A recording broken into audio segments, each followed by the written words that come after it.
The following is a presentation of The Day.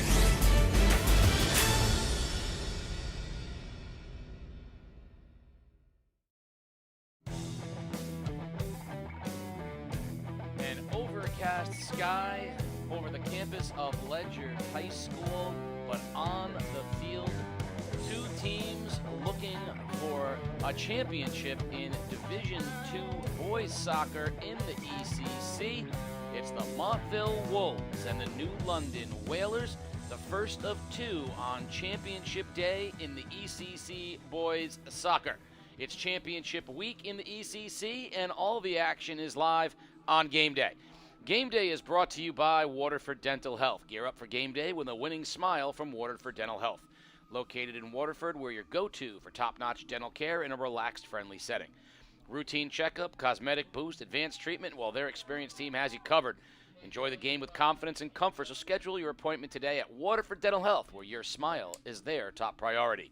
And Philomena's. It's always game day at Philomena's, southeastern Connecticut's go-to destination for events, fine food, and great atmosphere. A great venue with a great menu, wine and drink specials, live music. Philomena's provides the premier atmosphere for viewing all your college and pro football. So pop on in and see Mike and Sarah, and remember that everybody is family at Philomena's. Casey O'Neill, along with the coach, Colin Delaney, fresh off of two very exciting games last night where we saw the 1 and 2 seeds in both Division I and II girls. Tonight, a little bit different. Montville comes in as the defending Division II champion, but turning over so many starters, including true program players like Adonis Santiago and Colby Cowan, Gavin DeLucia, guys that played years and years. Only Muncaster really stands out of the guys who got a lot of playing time last year. They're 8-7-3. They're the 6th seed. They had to beat number 2 Lyman and number 3 St. Bernard's, but they did back in the finals, looking to repeat. And to do so, they have to beat, you'd think that Montville's the feel-good story off of what I just said. There's an even better feel-good story, and that's the New London High School Whalers. Yeah, they're the 1 seed, but it's their first ever appearance in the ECC tournament finals. And as best we can tell, their last division title was in 1977. They have 11 different countries / territories represented on this team. We'll talk more about that. And they are playing for a championship, which for those in the New London area knows, New London not considered a soccer school. This group of kids has done what very few imagined that New London boys could do, and that is get themselves in position to win an ECC tournament. So we'll start with this game, Colin. What a great, great storyline for this first one. No, I mean, it's a tremendous atmosphere. I've been kind of looking forward to this game since yesterday for sure in terms of, the matchups. And we've seen New London play over the last couple of years, and just their technical ability, the way they play, a lot of, finesse and technical ability on the field, a lot of possession, good movement off the ball. I mean, the improvement of this program over the last few years has been tremendous, and just super proud of this, of what they've been able to accomplish as a team this year and previously to move themselves into a top seed for the first time in a very long time. They are 1-0-0 against Montville on the regular season. They beat them 3-1, and then it had a 0-0 tie, the most recent game. So if you're Montville, that certainly lends it some confidence to your abilities here today as they played to that 0-0 tie. New London has a very dynamic group of players. Montville, incorporating more new players into the mix than New London, who had a lot of returning players. I think in many ways, Montville would have said that last year was the culmination. They thought last year was where that group of seniors who had been climbing the ladder and then won that championship. I think they are surprised to be back here. New London's been climbing that ladder. This is sort of like an expectation. I think this group expected to be in the finals this year, but getting it done is another story, and they have. And this is completely uncharted territory for them, right? So most of the players on Montville did not see time in the finals last year. None of these New London players have ever been in a final. So we will see, how long it takes these two teams to kind of get their wind and settled underneath them. Yeah, talking with New London athletic director and former Montville coach and AD Phil Orby, he had mentioned he didn't believe that New London had ever beaten Montville prior to this year, and my experience has been the same. So certainly New London's come a long way from being kind of an underrepresented team from a win standpoint in ECC to now a force to be reckoned with this year as the #1 overall seed in this Division II tournament. Both teams like to play the ball to a couple of their prominent skill players, but everybody's going to get touches. The keepers, you got a senior at Montville, Logan Leonard, who had the very difficult task of taking over for Adonis Santiago, who is up at Salve, playing goal there at Salve, and was a dynamic player for them and a darling of game day. And on the other side, Oscar Amaya, only a sophomore, has the task of being in the pipes for the Whalers. So the keepers are always important. We'll see what those two come up with here. Interesting story about the Montville keepers. Actually, the initial keeper of the year was actually Jaden Burrell. Jaden Burrell was kind of the goalkeeper going into this season. Coach recognized that Jaden might have been better served from their standpoint to be their center back, and so he's moved to that center back position in transition there, and then Logan took over. So kind of making two positions stronger with that movement of those two, and he's found that their goal ratio has dropped defensively in a positive way. So I think two teams very well coached. Coach Roman from New London, Coach Willette from Montville. Should be really interesting. They're definitely familiar foes, and with that tie and one loss in the season, I think it should be an interesting battle this afternoon. And you can see even on the early goings, teams trying to feel themselves out a little bit. You mentioned Burrell. He was the backup to Santiago, and when Santiago got hurt, Burrell was actually hurt at the same time. Jaden Burrell's career at Montville has been plagued by injury, but anybody that has seen him knows he's an incredible athlete and a very good soccer player. Not surprising that he was able to step out and assume a role on the pitch for them. And allowing Leonard to slide in and be the keeper in many ways has gotten this Montville team to be the strongest that they've been all year, probably playing the best soccer they've played all season long. Yeah, Burrell is a family that's synonymous with soccer in Montville. Older Burrell moved on to play soccer at Mitchell College as well in the college level. So certainly there's a lot of soccer IQ and soccer prowess coming from the Burrell family. It's nice to see Jaden on the field here, his former brother, and then of course Logan hopping in the goal. Montville. And a goal! Muncaster off the corner, one times it, past Amaya, and the Wolves howl first. Great job attacking the flank, whipping the ball across the box. One touch finish by Muncaster. He's kind of the bread and butter of this team. He serves as a defensive presence in the back, but also gets forward and is super dangerous on the attack. Brother of Aaron Muncaster, former Montville star, went on to play college soccer at Salve Regina, and here we are now, Montville up 1-0 early in this ECC Division II final. Well, they've played them twice. Montville scored one goal in those two games. Here in the finals, they have one early, and New London has not had the ball on the Montville side of the pitch yet. Montville has controlled the possession, and that early goal is a very big one, beautifully done. It was off the corner, and rather than your typical corner, Montville elected to go very quickly, get it in, went across the box. Muncaster was there, and that was a beautiful goal. Nothing Amaya could do. That was put in an unsavable spot. Remind me a little bit of that Bacon Academy goal last night. That ball whipped across the box, and then, I believe it was Matty Ives. Matty Ives knocking that ball away. So, very, very similar. Right side into the left, and just buried with that one touch. So Muncaster is super dangerous. He leads the team, from a vocal standpoint and by example standpoint. So, Montville up early 1-0 in this contest. New London can certainly score, though. They are a team that has playmakers up and down the field, and I don't know that this group will be rattled very easily. They're going to stay patient. Certainly, Nico Churis is one of their playmakers in the middle of the field. They've got people all over the place, whether it be Escalante, the Almendarezes, Dortelis. They have so many playmakers. One of the fascinating things about New London, and I mentioned 10, they have kids who are from, when I say from, meaning born in 10 different countries. Colin, if you can name 7 of those 10 countries, you get a Tootsie Pop. Yeah, I think it goes. Had conversations with New London Athletic Director Phil Aubrey in recent years with regard to this program and just how it's kind of been in this resurgence. And I know he's super proud of what they've been able to accomplish. I know he cares a lot about what they do on the athletic field, but I think also more importantly, he's done a great job of keeping them academically eligible and having them become good men on and off the field. So it's not just what they do on the field that's important to this program, but also what they do in the classroom and in the community. So there's a lot to be proud of with this New London Whalers soccer team. New London possessing it on the Montville side for the first time, but Montville does a nice job with a little clear. Whalers trying to keep it in. Almendarez with the steal. Jorge Almendarez battling with Keenan, and Keenan eventually helps get it out, but the Whalers still maintain possession. Churris plays it to the back line to Lordia. And a nice step-in steal. Whalers will have to reorganize, and a through ball gets knocked down by the Wolves. You're going to see a lot of ball movement through Nico Churris today. He's kind of their playmaker, kind of their steady Eddie.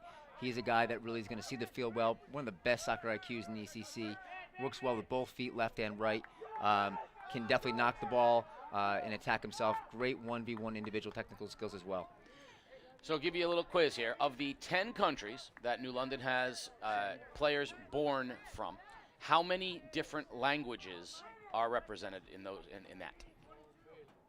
Man, that's a great question. I want to say we got to be, just maybe under 10, maybe 7 or 8. I mean, it seems like there's quite a bit.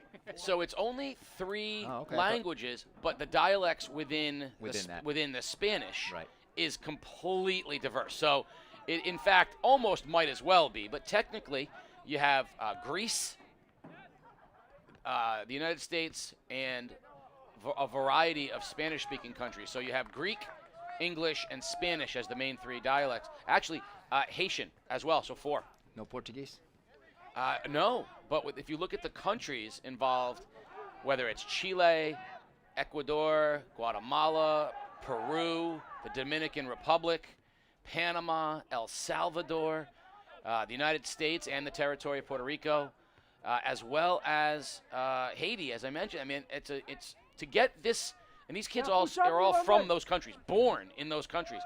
So, we talk about a place like NFA or Woodstock, right, having to quote-unquote assimilate kids from multiple towns. How about from 10 different countries?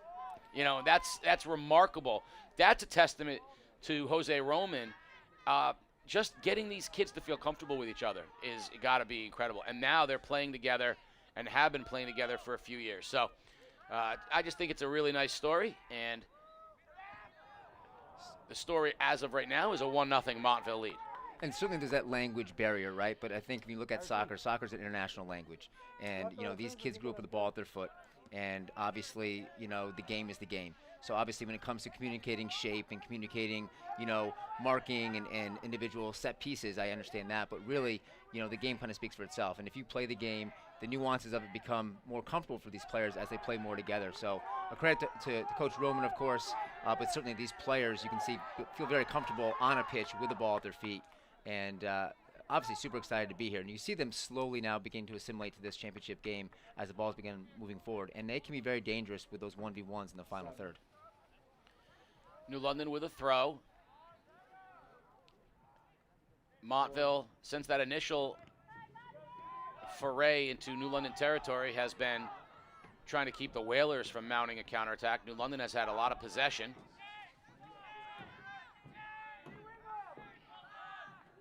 Sanchez Duenas to Portales. Outside. A nice run on the outside. Still possessing and trying to get it to Almendarez. Almendarez running on and kept in back to Almendarez. Almendarez going to look to try to head down to the corner. He likes that right foot. He likes to cut it back, but he's kept it. Switches to the right. Now cross in front and a head ball and a save by Leonard. You can see 2 very similar styles of attack. A lot of east to west movement down the field. Both teams like to play the ball on the floor in possession. The difference that you're going to see, I think, between these two squads is just the individual technical skills on the one side is just very apparent. Through ball looking for Baucus. But Amaya comes out, puts the big boot on it. There is a lot of wind up there today, so that is a factor. The wind right now is with Montville, so that ball right there by Amaya was into the wind. There's Churis now in the middle of the field, puts it outside.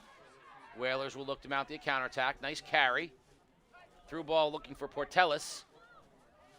Almendarez.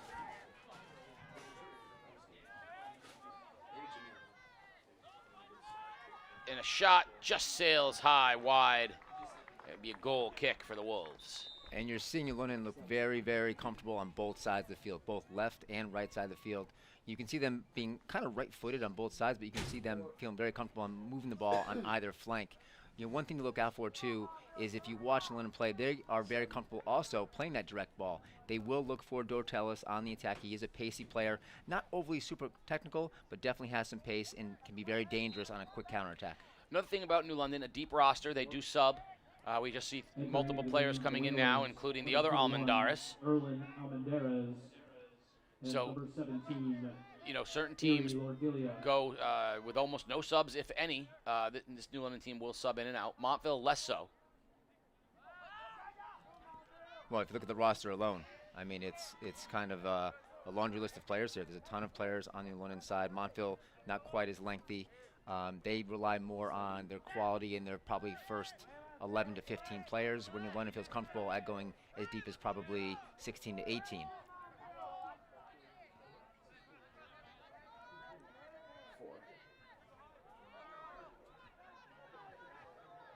Whalers in the middle of the field, haven't had a real opportunity more than, you know, the typical cross. Nothing really threatening as of yet. Churis plays it back. Almendarez loses it, and the Wolves will clear. You know, for as good as Churis is from a goal scoring standpoint, 19 goals, he also has 22 assists. I mean, that's to be almost a 20-20 player, you know, in this modern game is quite impressive. You know, it'd be similar to like the Otanis of the world, right? 50 home runs, 50 stolen bases. That just doesn't typically happen very often. Either you're this big bopper or you're a guy with some pace. So for him to have 22 assists to his almost 20 goals is really kind of unique. And so that just, you know, proves to what impact he makes on this London team. Throw in on the far side. Montville doing a nice job getting it out, and the ball popped back in by the Whalers, but the wind knocks it down, and so coming the other way, the Wolves tried to clear with Vogt, but it'll be a throw-in for Montville as that was off of Laura Dia. You know, it's funny, the wind definitely seems a little bit more stout the higher up you go. You know, walking in, it didn't seem like it was too much wind, but then you look at the field goal post and the high flags, and you see a difference. So certainly keeping the ball on the floor today could be paramount to, you know, kind of launching that attack from goal to goal. Ball on the foot now of Hochdorfer, and Hochdorfer loses it. The Wolves will try to play it backwards, but New London intercepts. The Whalers have maintained more possession of late. And a nice slide tackle on the far side by Burrell.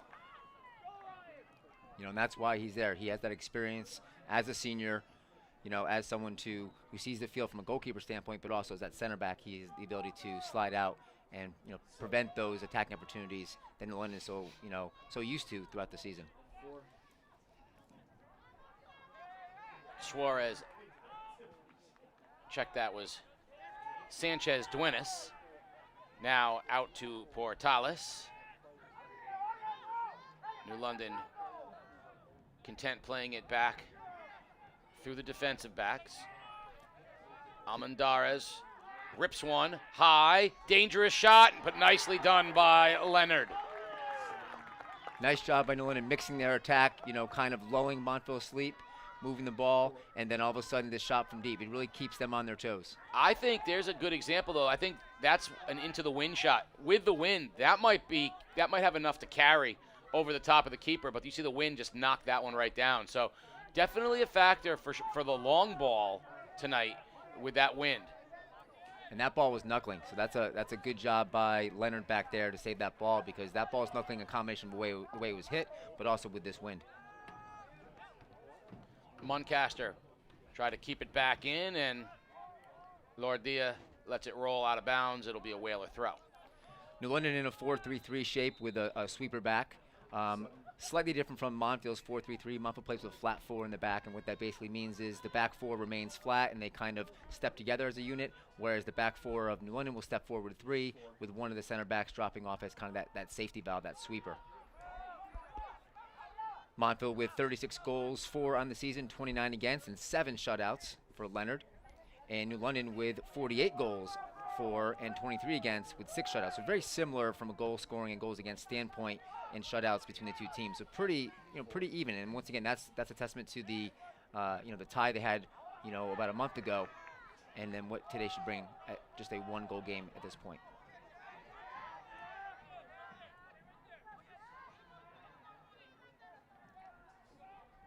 Since that early goal from Muncaster, the Whalers have controlled the majority of the possession.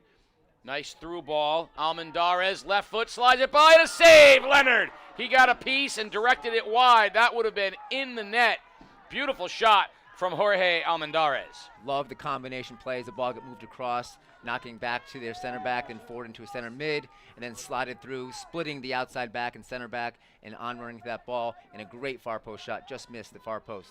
That's great movement from New London there. That's what we've been accustomed to seeing the last probably 5 or 10 minutes here. Just really composed on the ball and building the attack from the back of the field. A whistle, and the Whalers will have free kick from just inside the 50-yard line of the soccer field, of the football field, rather. You can call it a soccer field. It's okay. Well, it's not inside the 50 of the soccer field because the soccer field's longer, so that's why it's misleading. Into the wind, ball headed back out by Montville. And the Whalers will switch it back through Hurtado. Montville staying patient. You notice they're knocking the ball around, but Montville kind of adjusting their shape, keeping their shape nice and compact to prevent any holes.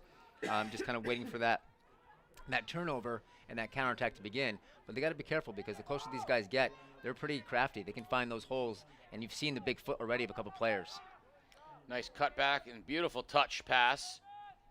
Back it goes to Almendarez into the middle of the field, and a steal from the Wolves.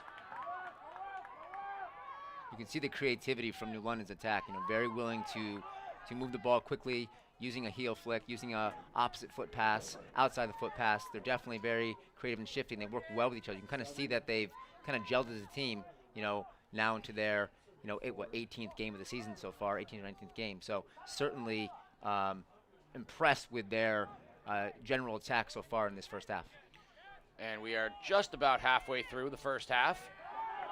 Keenan in the corner, takes it down, looking to cross. Well defended. Keenan pinned in the back corner. But the throw will stay with Montville. Good work from Lordia with Keenan. And we'll see a couple subs coming into the ball game. One for Montville, one for New London. Keenan, another legacy of the program. Older brother Keenan played for Montville as well. Keenan's a captain this year. 7 goals on the season. Another, formidable attacking player for Montville. Muncaster 4 goals in the season. Baucus 11 goals, 3 assists, and of course Hockdorfer with 5 goals in the season. Oh, beautiful ball.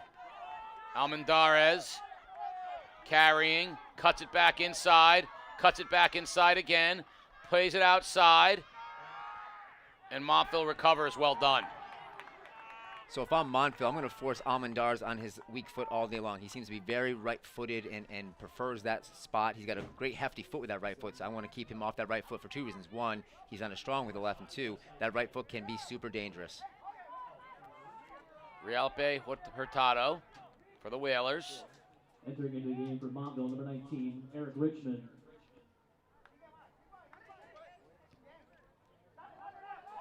Almendarez pops that ball out. Keenan's going to come on. He's going to have to just let it trickle in, just inside the box.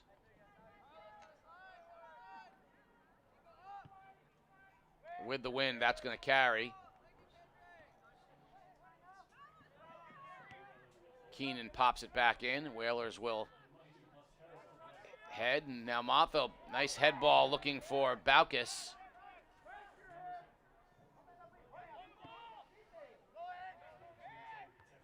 Muncaster puts it back into the Whalers zone, but a steal. Klusic tried to touch it to Baucus, but picked off by the Whalers. Churis off of Keenan, and it'll be a throw for the Whalers. Speaking with Coach Roulette, he said, don't overlook Klusic. You know, he oftentimes gets a bit overlooked. Very physical player, goal scorer in his own right. You know, Coach kind of likens him to kind of being like a college soccer-ready kind of player. Just very physical, very fast, you know, good on the ball. So don't overlook Klusic on the attack as well. That one's kind of in no man's land. The Whalers had been doing a really nice job in possession, but the last couple of times that Montville has slid back defensively, New London has sort of gotten caught playing a little bit of kickball. Here's a nice run for Montville, and Klusic had it go off his hand, so it'll be handball. New London will transition quickly. Churis will cut it cross, plays it out wide. Lordia. And Churis maintains the possession. Almendarez.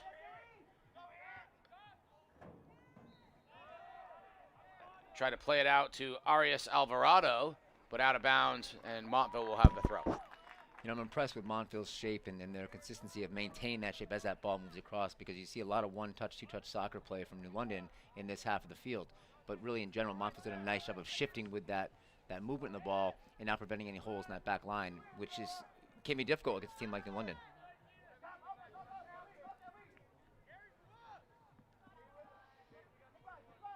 Lordia. And Almendarez with a little overlapping run there. Almendarez now tries to cut it to the left foot, and it goes out of bounds. It'll be a goal kick for Montville. So New London clearly settling in. I would say they've had the lion's share of, you know, possession in their attacking half of the field, but Montville has taken advantage of some counterattacks at times. But be nice if they can create some possession opportunities, you know, in the middle third of the field to create some, you know, goal-scoring opportunities in this end, because really New London has kind of kept, you know, the lion's share of that possession. I would say probably the last 15 minutes or so. Down to 16 minutes and change here in the first half. 1-0 Montville on a goal from Nolan Muncaster early in the ball game. Sort of got caught New London on their heels and scored. New London since then, as you mentioned, Colin, has had more possession time, but really unable to, other than the one really good shot to the far post that was Leonard was able to get a fingertip on. Other than that, New London has not really had any threatening looks. No, and earlier they were kind of, you know, on both sides, but they've been kind of really favoring that left side to, you know, Amendola on that left side there. Nice tackle, and playing it out with a nice run here now comes Dortelis, and Stu. Good defense, but Dortelis just got banged in the face. Yeah, some inadvertent contact there, but, you know, plays on and pops up for a throw in here for New London. Erlin Almendarez will take the throw.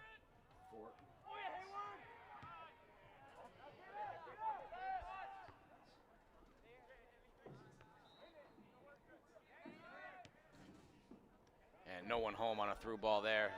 That rolls into the middle and cleared out. Here comes the Whalers. Ripped shot, deflected, and Leonard stays on his line. Well done. Sanchez Duenas had a good look. Just got a piece of it, did the Wolves. Now Montville will play it back all the way to Amaya, the keeper. He'll settle and transition right out of his back line. You know, there might be something to be said, Casey, with your comment earlier about the depth of New London. You know, Montville doesn't have a lot of, you know, depth from that standpoint, doesn't do a lot of subbing. You know, you wonder if over the course of this match, if fatigue might set in, if this becomes a one-goal game for a while, does New London capitalize on that and just find a way to get through just based on, you know, fitness alone?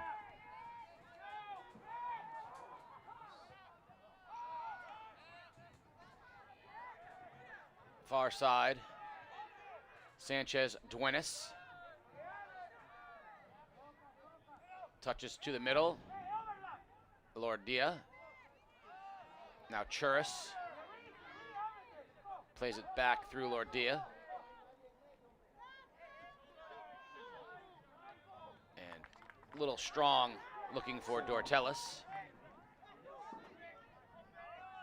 Montville will change fields. And that's a little too aggressive. Inadvertent contact out there. Well, not inadvertent, but advertent contact. Nothing nefarious, but definitely a hard soccer foul. We'll call it a tactical foul case. A tactical foul, I like that. Trying to avoid that counterattack. But this could be a good opportunity for Montville to get that ball in some positive space here and to create some opportunities. Under 13 minutes here in the first half. 1-0 Wolves. He's going to sub off here and get a little bit of a breather.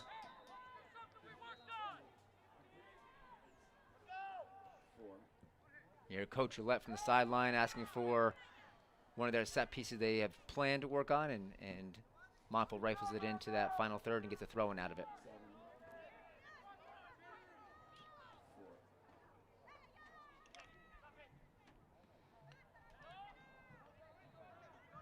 New London has upped the pressure a little bit on Montville. When Montville possesses the ball, New London definitely pressuring more, not almost challenging Montville. I think they definitely were told that they did not like that initial on their heels. Popped in. Nice head ball from Baucus on a nice set from Klusek. Yeah, beautiful ball from Klusek. Nice bending ball just inside the box right from the keeper. And a great opportunity to put the head in that ball. Just missed getting over to the top of the keeper there. But good job by the London keeper keeping that ball out of the back of the net and away from goal. Collision on the far side, a Whaler player down. You know, very, mature play, by Klusek there. He could have ripped that shot himself, but realizing that, percentage-wise, probably better to serve that ball in a dangerous area rather than take it from, 25 yards out. Looks like Sanchez Duenas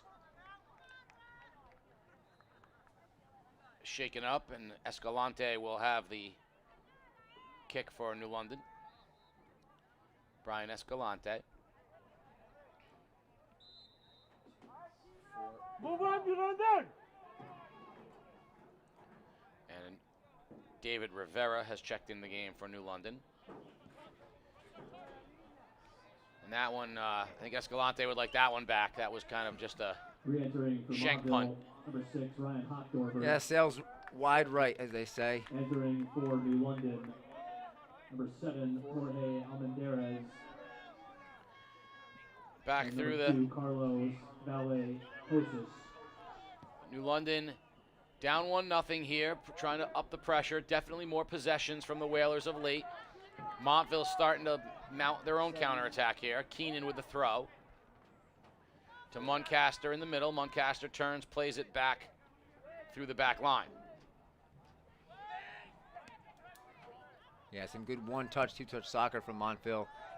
Trying to spray the ball around the back and then occasionally knocking that long ball.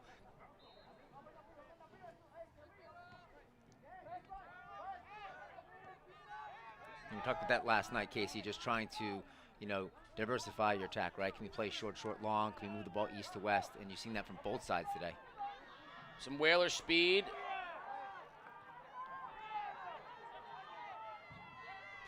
A little too much carry from Almendarez. Plays it back out. Now it goes to Lordia, back in the middle. Churis tried to spin, but lost it. Gets it back and out of bounds. I think that's going to be Montville throw, and it is. Yeah, there's kind of a time and the place to, incorporate those 1v1s and extra touches. Montville and New London both do a pretty good job of playing good possession style attack. New London sometimes in the attacking end takes maybe a little too many touches instead of trying to pass the ball and make those runs. And once again, against the likes of a Burrell or a Muncaster, that's a tall task. Skill evident, though. There's Jorge Almendarez. He and Churis playing a little two-person game here. Almendarez in the middle was looking for Stu. Rivera out wide. Lordia. Escalante and Rivera. Rifled shot sails wide right. No, the skill is definitely evident. You can definitely tell the technical ability of this in London squad. They feel very comfortable on the ball, and not just one player. Multiple players in this attacking half of the field definitely feel comfortable of moving that ball on their own or through pass and movement. And certainly, as you've seen already, they're definitely comfortable taking shots from deep or up close. I think that will come to play in the second half because we talked about the wind. Right now, New London into the wind. We'll see what happens when they have the wind in the second half. Baucus, a little too strong, out of bounds it goes, and it'll be a goal kick for the Whalers.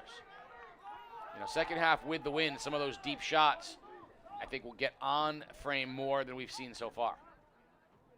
Yeah, still a ton of soccer to play. I don't expect this to be a 1-0 victory. I would be surprised if we don't get some more goals here. No, last night when Bacon Academy scored to go up 1-0, we said this might be it. Like this might, you know, but you don't get that sense here. And I don't sense that New London will be held scoreless, but I also don't sense that Montville's done, you know, with their offensive looks either. I think both teams are still kind of figuring things out, but they move the ball too well. No, I would agree. And if you look at their overall record, there's not a lot of one-goal games across the board for either team. You know, a lot of shutouts on both sides, a lot of 3-1, 4-0, 5-0 victories on both sides. So certainly, you know, I think they're both comfortable scoring goals. And I don't expect this to end 1-0. I could be wrong, but I do expect to see some more goal scoring for the crowd tonight. Down under 7 minutes remaining. I can tell that the sun is pretty much down because the temperature's dropped 15 degrees in the last few minutes, which happened last night as well. Although I do appreciate the Ledyard athletic staff keeping the sun at bay. You know, Griswold, although it's a beautiful facility, you know, they just couldn't keep that sun away last night. No, it was much easier today.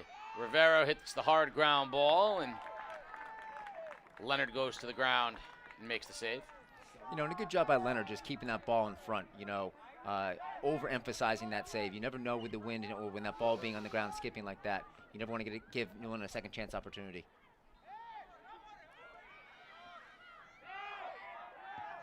Montville tries to clear, body on body with Keenan and Lordilla. Churis slices through, looking for a return pass. Nice pass to the outside. Making a run is Lordilla, but a good steal from Keenan. Keenan holds on to it and just clears. Looking to run on Baucus. And Rivera just pokes it out of bounds. Yeah, just off Baucus there. Joe Philpetti, the AR on the side, sees that and points the ball towards New London. New London will change fields here through the defensive end. Crafty move. Right now I feel like New London's one extra touch. They're carrying for one extra touch. Get rid of it one beat earlier, and I think they have some space. Obviously, the skill is very evident. So for all those statisticians out there, there was a stat years ago in EPL, the English Premier League, where they broke down, much like the analytics of modern day, you know, baseball is, right? All these crazy stats, and they broke down the number of goals percentage-wise that were scored based on touches. And 83% of all goals scored in the EPL were scored when possession was based on 2 touches or less. That third touch dropped dramatically down to 20, 7%, Sure. whatever it might be. So, or 17% rather. I'm not a math guy. And so, just in general, you see that. So the more you move that ball quickly, the more opportunities you're going to create on the attacking end. And you've seen a good job by both squads, but New London gets to be a little too touchy in that final third, which creates an easier opportunity for defense on the Montville end. Yeah, basketball and soccer, right? Less dribbling, more passing. The ball doesn't, ever get tired, right? It doesn't need rest, doesn't need food and water. Just let that ball do the work, man. The drills in basketball are not that different than soccer in that, when you run those drills in basketball where you say the ball cannot touch the floor, right? There's no dribbling. It has to be pass, pass, pass. And you see how quickly the ball can move and the angles, right, and the speed with which the ball could go. Same thing here. We saw it actually. I thought the Montville girls last night did as good a job as I've seen of that. No one dribbled more than 1-2 touches, and the ball was gone. Yeah, and speaking with the coaching staff of Montville after the game yesterday, as upset they were if they lost that game, you can tell that they were pleased with the way they played. And they did. They played a great brand of soccer last night. It just came down to McKelvey, right? Yeah, they got McKelvey. McKelvey. They outplayed Lyman. Yeah. They absolutely outplayed Lyman. And if you didn't, with the exception of the 3 McKelvey goals and the 1 McKelvey miss, Lyman really didn't have much in the way of an offensive game. And Montville was just, they were the more elegant soccer. But Lyman had the player that just, sometimes that's what it comes down to. I'd like to see this New London team take a page from that Montville girls team. 2 touches and gone, right? They've got so much skill. And I understand all of these kids are probably able to beat people off the dribble all the time. But 2 touches, let it go. Well, and once again, you imagine that most of these players, you can tell how skilled they are. It doesn't happen overnight. So they obviously grew up with the ball at their feet. And those individual skills they kind of, are proud of. But you have to understand the team game in this final third, moving that ball quickly together, finding those holes and taking quality shots instead of trying to beat 3 players on the dribble. Nice cut from Klusik.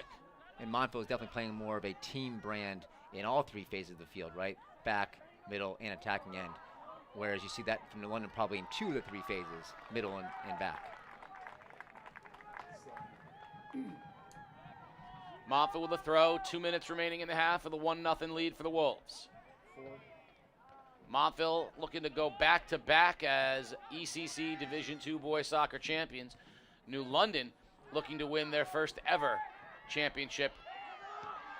And a beautiful save on a rocket from Keenan. Yeah, that was well struck. Let that ball come down to his foot. Nice volley in the air. Keeper did a great job of tapping that over the bar. That was a dangerous opportunity. Keenan rocked that ball. So here comes the corner. This is where Montville scored earlier. New London will step up this time. Keenan will take it.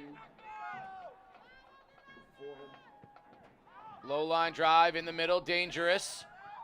In front, someone's got to clear, and the Whalers finally do, but Montville doesn't let it clear. Muncaster, and finally the Whalers give themselves a little bit of breathing room. Montville tries to put it right back in, and the Whalers will take it over. Yeah, London dodged one there for sure. I mean, that ball was well struck by Keenan, then a great ball in by Keenan on a corner kick. Bouncing around in front of the box, hit near post, deflects again, finally gets out safely by New London, but certainly some great goal-scoring opportunities there for Montville. New London gets out of there with some lucky misses. Under a minute remaining, 45 seconds, 1-0 Montville.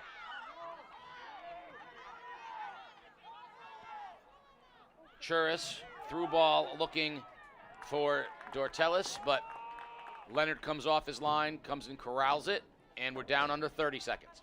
Leonard really showing why he has earned that position in goal, and putting Burrell in the center back. Coach Roulette feels very comfortable having those 2 players in those 2 different positions, which were not the case at the start of the season. And, that line play is crucial for a goalkeeper. So nice job by Leonard coming off his line to clean up that attack by New London. 10 seconds remaining for the Whalers. And they turn it over, so Montville will just let it die. And we are at the end of the first half.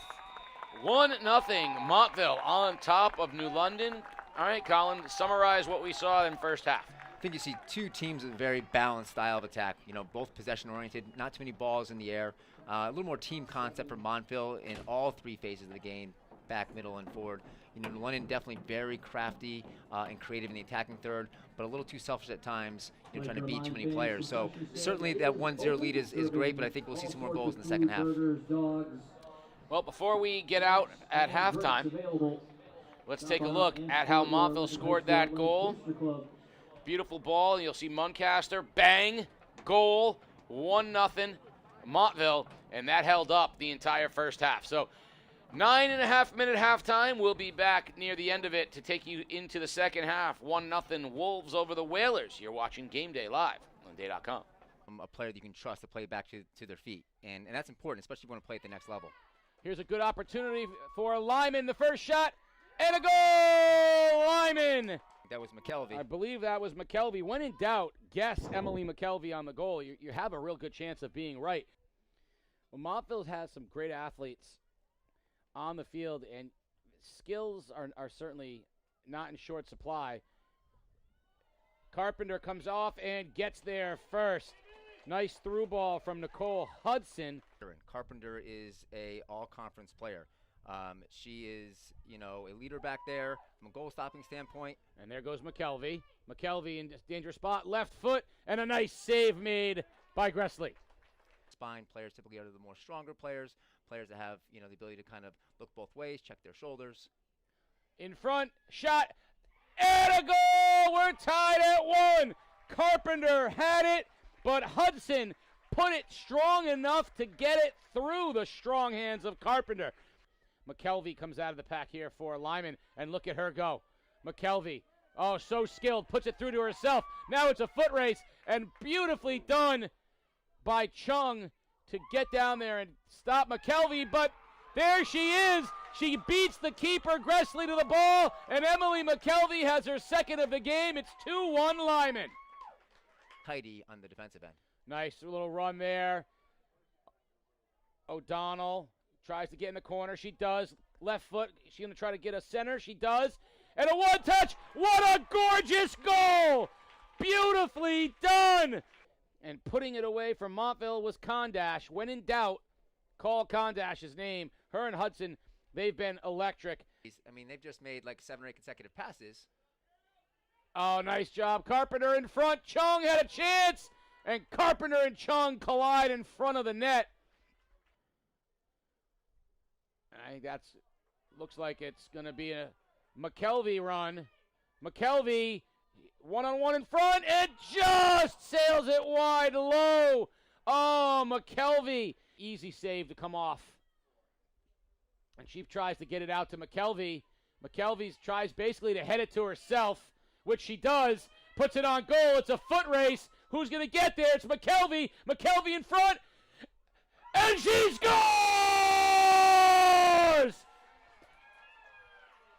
Hat trick!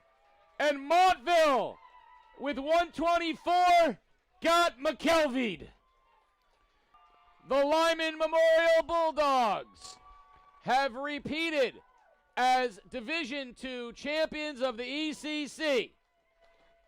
Lyman has repeated as the Division II ECC girls soccer champions, in part because of the play of the Philomena's player of the game day, junior Emily McKelvey. Now, if you take that, you go down to Philomena's in Waterford, and you and your family or you and your teammates, free wings as the Philomena's player of the game day, courtesy shirt from Sporties in Waterford. Last year was 3-0. This year was 3-2. A little bit different outcome, but you had all 3 goals. Let's talk about the first one, a through ball that you got to run onto. Is that something that's pretty normal? Typically, yes. We look for it quite frequently. I was lucky enough to be able I do have the speed to catch up to the ball, luckily. I have amazing teammates that are able to play me the ball, and we couldn't have done it without all of us out there. We really put a lot of work into it. None of it would be able to be done without them, and I appreciate them so much for it. Last year you were the favorites. This year people thought maybe not so much. You had to replace a lot of players. Talk a little bit about the pride you feel with your teammates overcoming that. I am so happy for all of us. We started out the season with a lot of underclassmen. We lost half of our team last year, 9 seniors, it's a lot. We came out at the beginning of the season not knowing what to expect. Other teams didn't know what to expect from us. We did not expect to win our division or ECC tournament. It means a lot to us. I know that Coach Morello is very proud of us. There's so much that goes into it. So I want to go to the third goal. Montville is a fabulous team. They play beautiful soccer, but at the end of the day, sometimes the combination of skill and will of an individual player shines through, and our broadcaster Colin Delaney said that Montville got McKelvey'd. And I know that, you're a humble person and player, but I'm going to walk you through what actually happened on that last play. Your keeper, punted the ball. It bounced. You flicked it onto yourself. One-touched it to yourself. Beat 3 defenders and the keeper and put it low through the keeper for the game-winning goal. How does something like that even come into? I mean, do you actually think about that, or is that all just moment to moment? It's a little bit of both. More so when, say, I'm on the run, not 1v1ing against the keeper yet. I'm thinking I have to push through, I have to get to goal, and then I focus on my placement. I focus on power of the shot. I focus on trying not to mess it up because I know it could be my one and only opportunity to, get the score up, tie it up. And you did have an opportunity earlier than that, and you sailed one wide, and you could see you were very, upset with yourself, but you shake it off and you come back to the next one. So talk about what you saw when you were one-on-one with the keeper. It's a blur. I see when I'm one-on-one, I either play it wide around her to the right. I was lucky enough to toe poke it to her left. Man, it's a big blur. I'm sorry. No, that's okay. Listen, there was a time during the game, I mentioned it on the air, that you were bent over trying to catch your breath. And I said, wow, she's really got to find a way to dig deep. But that's not actually entirely because of a fatigue factor. Talk a little bit about what you overcome to play soccer on a daily basis. I have a condition with my breathing, my vocal cords. I have vocal cord dysfunction. I used to believe it was asthma because my doctors did not look into it too much. But then I was fortunate enough to be able to get checked out. I did a lot of testing, and they determined it was vocal cord dysfunction. A lot of people think that it's just something that you can easily overcome and things, but it's when your vocal cords, instead of opening up your airways, they close down and you physically are not able to breathe. And what I get a lot when I'm in that state, just try and breathe. It's not very helpful. But I know for me and for other girls, it's kind of like a harder diagnosis to get because it's not very common. A lot of people don't know about it. I had no idea what it was. Until, I was told, oh, it could be this. I want to bring awareness to it because obviously not a lot of people know, and I want people to be able to be more concerned if they think that it's a deeper issue than what you're being told. So, A, if you're told you have asthma, you might look into it more deeply than that. And B, even if you are diagnosed with vocal cord dysfunction, you can score a hat trick in the ECC championship and get the player of the game. You can overcome anything. Emily McKelvey, you are again the player of the game in the ECC championship. Lyman back-to-back. Congratulations. Thank you so much. It's time for Game Day's Grade 8 Plays of the Week. What a special year for New London soccer and the dynamic Nico Churis, the senior captain, with the amazing game-winning goal against St. Bernard's. First time since 1977, they are the #1 seed. Whalers, a soccer school. At number 7, Marina Lewandowski, Stonington Field Hockey. Penalty stroke at overtime, rips it. They beat East Lyme in the final game of the season to clinch a regular season tie. It's backwards day in Griswold. Look at Carly Rubino, get it and save it, and Summer McLean, both backwards to save the ball. Wow. At number 5, you know Quinn Sumner of Killingly loves his man. I am Peyton Wallace. Get your feet down, Peyton. At number 4, Bacon Academy's Eddie Hegeman. First, he's going to show the wheels to get to the through ball. Settle, stop on a dime, reverse left foot, slip it past the goalie. Bacon having a fabulous year. Remember Cam Dickinson's Olympico kick? Well, Maggie Dykes goes, how about a lefty Olympico? Look at Dykes squeak it in against Waterford. Can't make it up. At number 2, Noah Keenan. Montville Soccer is going to take the pass and head down into the corner. Perfect place for a cross, except Keenan with the impossible angle says, I got this for the goal. But at number 1, a candidate for Play of the Year, Jacob Schrage, Stonington football against Plainfield, and well, this is just stupid good. How many guys did he get to miss? Schrage. Wow, that is a great play. And those are your Grade 8 plays of the week. Send us your best plays and maybe you can make next week's Grade 8.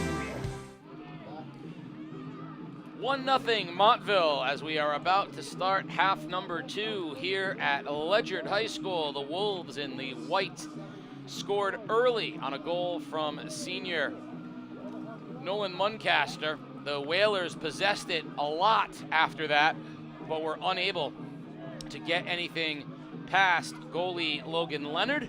And so the Whalers trail 1-0. The Whalers, the 1 seed, the Wolves, the defending champions, but the upstart 6 seed. And we'll see what adjustments can get made at halftime. So, Colin, I'd love to hear what, as a former coach, what you would say for adjustments. But I'm going to go out on a limb and say we talked already from a New London standpoint that one of the adjustments might be get rid of the ball a little bit faster, right? Just get it teammate to teammate. Yeah, I think if you're New London, I think you want to move the ball as precisely and as purposeful. And a shot will squib out. New London will have a corner as Almendarez ripped it, and it went off of Bauman. So, yeah, move the ball as precisely and as purposeful in the attacking third as you do in the middle and back third, right? I think they're very purposeful with that movement in those phases, but in that attacking third, a little too selfish at times. And as I'm going to mention also, the set pieces. Can we get some more set pieces, from New London? Churis with the corner. Dangerous ball rolls through. Heads were angling for it, but no one got one on there, and Keenan pops it out for Montville. Yeah, and you're going to see Nico Churis. He's got to get more touches on the ball. He was a little bit, I don't want to call him absent, but just not as impactful in that first half, and I think that's due to also Montville's ability of being aware of him. Here's a chance, a shot, a goal! Stu Dortelas! Whalers 1, Wolves 1. Just a matter of time before they can find the back of the net. Well struck. Puts New London on the board, 1-1, just about a minute and a half into this second half in the Division II final. That is the first ever New London Whaler goal in a conference final. I mean, a lot of history making this season. First title since '77, first finals appearance in '77, first goal ever in New London Whaler history. A lot to be proud of, but I don't think they're done, Casey. No, I think the biggest factor, the biggest adjustment that the Whalers have made is they're with the winds now. I think that wind, that's a 15-mile-an-hour wind. And we saw the Whalers, they like to put balls on frame from a distance, and that wind was gobbling them up. You saw right there the difference. A little bit of urgency coming out in the second half, and now Montville's going to face the opposite thing that they had. They're going to be going into the wind. I think that's a bigger factor than we might have even, acknowledged in the first half, because in order to score going right to left Montville's direction, you have to be able to put the ball, through. You're going to have to score by multiple touches, multiple people. It's going to have to be more than just, a long strike. Right there, though, just like that, on cue, the Wolves punch one in and go on top, 2-1, Ryan Hockdorfer. Hockdorfer with his 6th goal of the season. Interesting how that made up. New London actually with a foul throw in the sideline, hands over to Montville.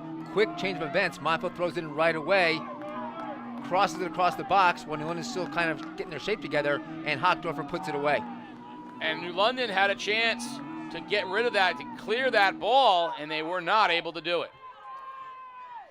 So We had 1 goal in the first half. We've Scored had by number 6, Ryan Hochsdorfer. we've had 2 goals in 2.5 minutes. 42-22. Well, we said it in the first half, Casey. These teams are too talented to not add more goals to the scoreboard. And just in 2 minutes here, we're looking at, a 2-1 game, more than doubling the number of goals, in that first half. Far side. It'll be a Wolves throw. So Vogt throws it in. Muncaster. All the way, far side. Bowman. Bowman plays it back to Burrell, and Montville will get their shape back together here. Montville showing some of that resilience we saw on the girls' side last night. It was a back-and-forth game between the Lyman girls and the Montville girls last night, and every time a goal was scored, neither team really kind of set back, and Montville, gets scored upon early. They didn't sit back, they didn't lick their wounds, and went right back at it and answered the bell with their second goal of the game. New London attacking the end line, and that's going to result in a corner on the far side. Whalers do it quickly. Only the second set piece of the game, both in the second half for New London. Curled in front and cleared out. Balkus will have plenty of room. Nice job, though, by New London stepping in and poking it back. Defense puts it right back in. There's with the wind. And a dangerous ball. Leonard comes out and gets it, but that's the difference. In the first half, that ball into the wind doesn't even make it into the 18. That time, it bounced and was there. Would have liked to have seen Montville slow that down a bit. They had to put that long ball in and just allowed New London to gain composure, put it right back in the mix. Oh, nice slide tackle by, I believe that's Burrell that made the slide tackle on Dortelis. Yeah, and kind of a dangerous one too, Case. I mean, you're near the top of the box. You go wrong with that, that could get called, potentially as a PK or a set piece there for New London. But a smart move by Burrell. You mentioned Churis has to get more touches, but I also need to see Almendarez be comfortable with his left foot because you can overplay him. Every time he'll touch it with his left foot, but he's looking to spin it back to his right every chance that he can. Yeah, we saw that in the first half. He definitely looks to cut the ball inside for, on his strong foot for shots. Coming into this half, I really thought that. Nice move, and a shot, and a save, Leonard. Really thought that Montville needed to be aware of Churis, be aware of Dortelis, and beware of the long shot. And Dortelis, certainly made them pay early on in this half. But we're seeing a much more kind of composed attack from New London as we kind of hoped that we'd see, where they're taking more chances rather than dribbling the ball.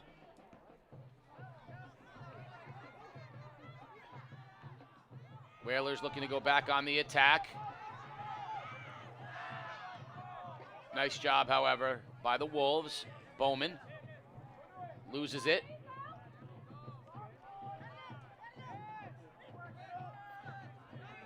Churis through the midfield now. New London looking to play out on the sideline, goes out wide.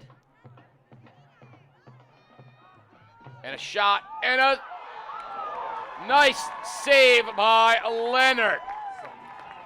Leonard's going to be tested in this next half. They're going to mix their attack. They're going to attack the end lines. We've already seen 2 corner kicks from London in the second half to none in the first half. And we've seen already 3 or 4 shots on the frame. So Leonard needs to kind of stay composed and be, aware of any kind of attack, short or long, from this New London squad. Almendarez let it fly. And I think Leonard was maybe a foot away from that getting over the top of him. But he nicely got both hands on it to slow it down enough where he could then bring it in and gather. And Montville, be a student of the game. Recognize that Almendarez does not want to go left. Force him to his left, away from his strong foot. And New London definitely turning up the pressure. Another shot on goal goes to side. That time it was Sanchez Duenas. Yeah, Montville has not been out of their half since the second half began. Whalers have done a much better job possessing here. Churis has had more touches, which you said was important for them. They'll play it back to Amaya. Because once again, Case, it's not just about the goal-scoring prowess of Churris. We know he's got 22 assists in the season. So can he create opportunities for himself or for others?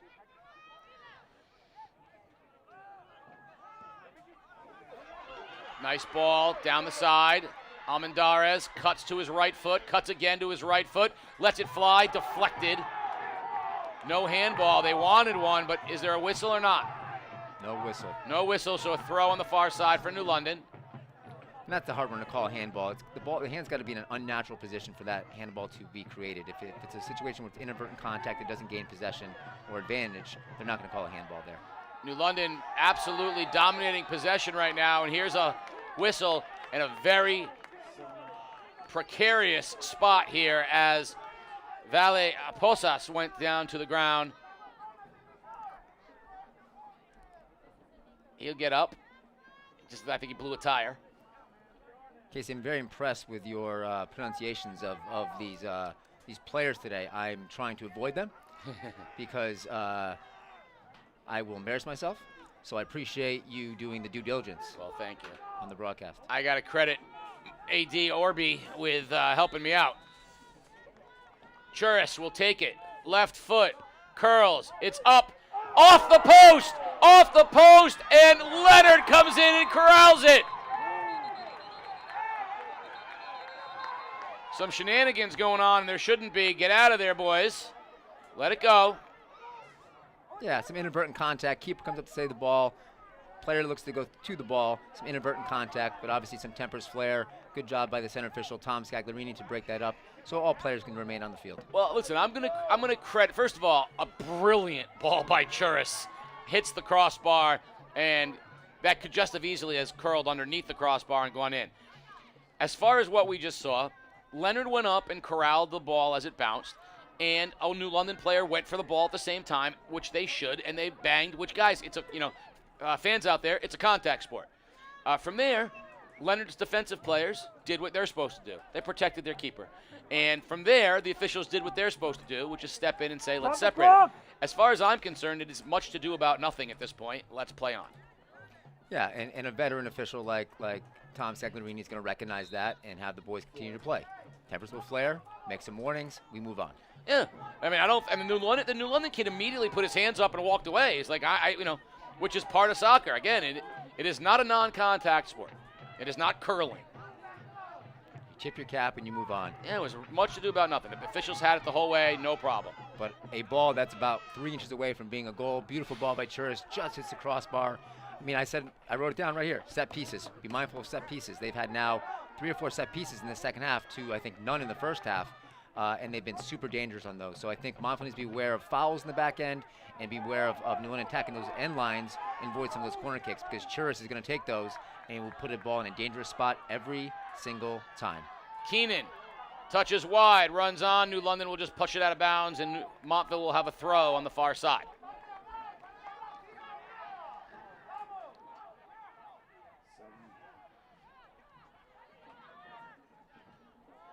Whalers on the transition now. Well done. Steal. Almendarez. One-on-one. Shoots and sails it wide. Oh, they wanted that one back. Big counterattack by Almendarez there.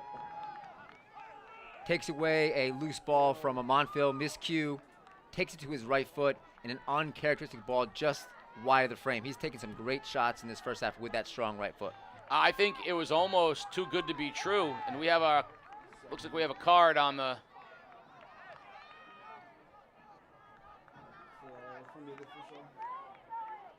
We'll see if we can. Card on Montville.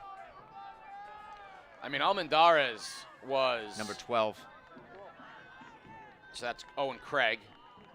That was Almendarez was almost, I think, too good to be true, right? In his mind, he's had no opportunities like that. Had it on his strong foot, had it in space, essentially one-on-one with Ledyard. I'm a little surprised that he sailed it high. I thought he'd go low, just because he has ripped so many shots that way. So, see the officials talking with Chris Roulette, letting him know what they saw and what the reason for the card was.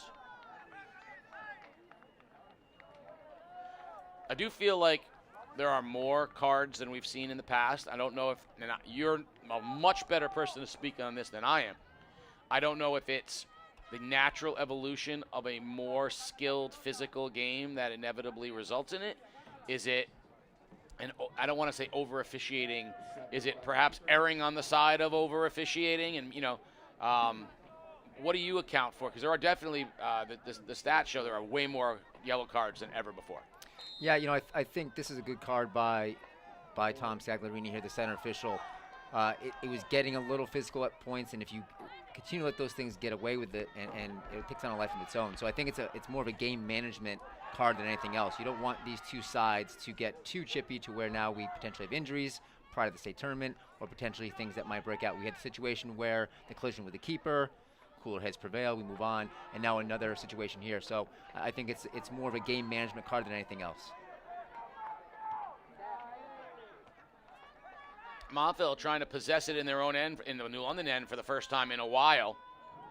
Hockdorfer, who had the second goal, plays it back now to Vogt. Muncaster settles it in the back. Now the Whalers, Churis, through ball, looking for Almendarez. Can he get there ahead of Leonard? No, Leonard gets there first.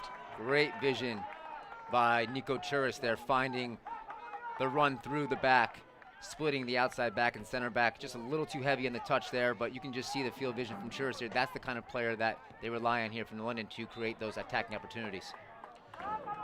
That's one thing Mike DeMoro, one of his favorite sayings, a little too heavy on the touch. That's another one that he's a fan of. I don't know if you had a chance to read his wrap-up of the girls' games yesterday, but I felt like he almost directly quoted you, because there was way more soccer terms in that article than ever before. So obviously he was paying attention to all that you've taught him. He loves his Cruyff turn. We added the toe poke to his toe poke. repertoire. He's all over the toe poke now. He's adapting. He's evolving. That's right. He's going to be more than just Italy. Whalers throw on the far side in this very exciting second half, where we've seen 2 goals.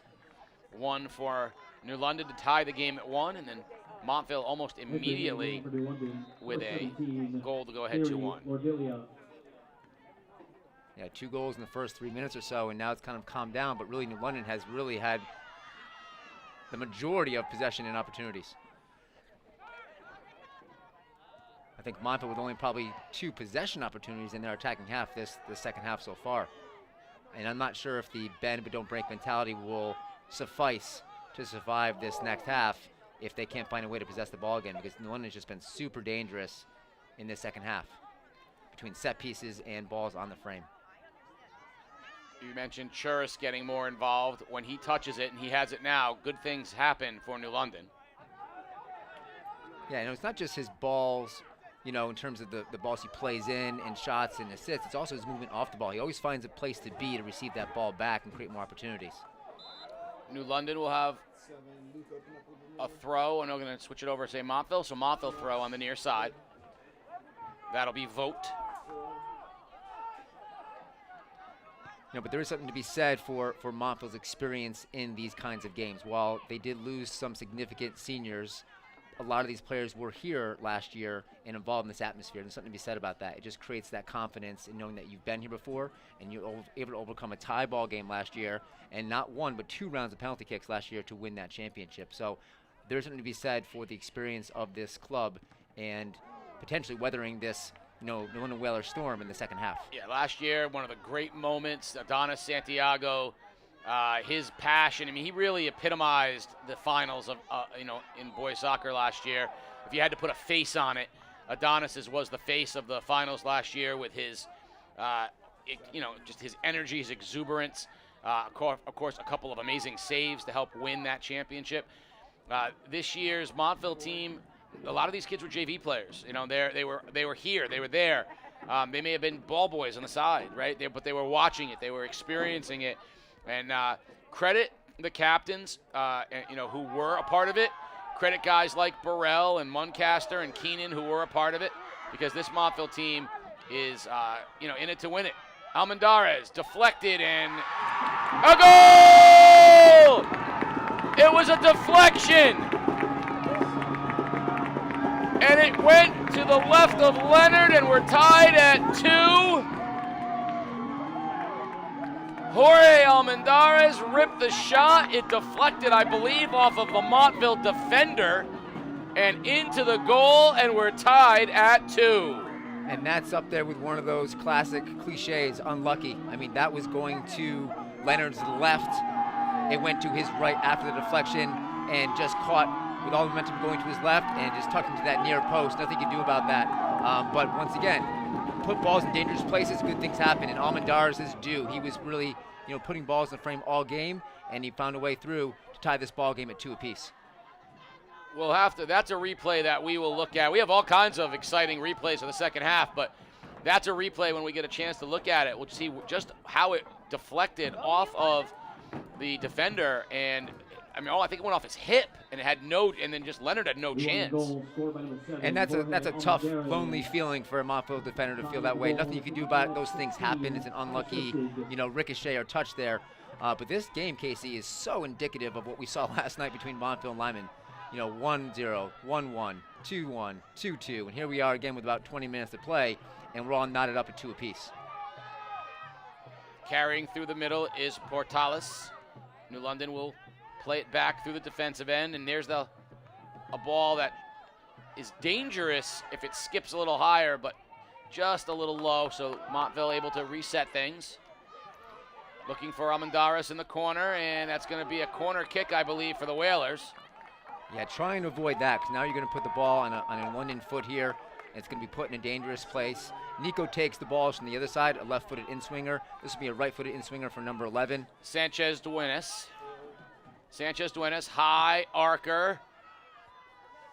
Montville gets a head on it. And then a nice steal, but New London re-corrals. I was actually waiting for a bicycle kick right there. I thought that we were going to see something fancy there. I saw him looking up in the air. Is he going to do it? Is he going to do it? Smartly, he brought it down to the touch and kept possession, but that would have been classic. See if Montville, they've been steady, see if they can regroup against what is now extreme New London pressure. Another shot ripped on goal, and right there on his line is Leonard. But you can see New London is turning up the pressure here on Montville. It's a classic situation of how fast can you get that ball back in lost possession. And really, the elite teams get it back in under 6 seconds. So in a lost possession, how fast can they get it? How fast can they put the ball back into a dangerous spot? Muncaster did a nice job there of getting that ball secured. A nice little overlap and run. Muncaster plays it out wide. Well done. Montville transitioning through the zone. Up ahead on the ball. Who's going to get there first? And it's the keeper, Amaya, who got there ahead of Klusek. Muncaster goes high for the head ball to try to keep it in the zone for the Wolves. Muncaster is everywhere right now for the Wolves, trying to step up, the senior leader who was on the field last year for that Montville championship. Muncaster, the calming influence. He recognizes that we are a little scattered, bring the ball down, knocks around to his back end, plays the ball through, and almost a goal-scoring opportunity, top of the 18. Whaler player down, Churis. Montville trying to take advantage. See the speed outside the Whalers possess, though. And that was good defense on Hochdorfer. Whalers throw. Subs coming into the game. Yeah, good job shielding there, keeping Hochdorfer off the ball, letting it go outside for New London throw-in.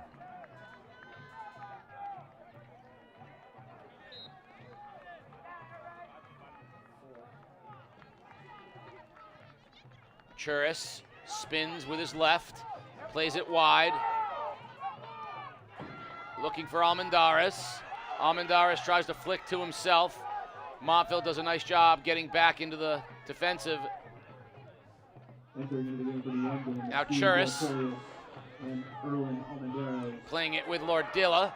Lordilla goes, plays it to the middle to Almendarez, and Almendarez couldn't get the foot on it first. Montville trying to clear it out here with Laurie.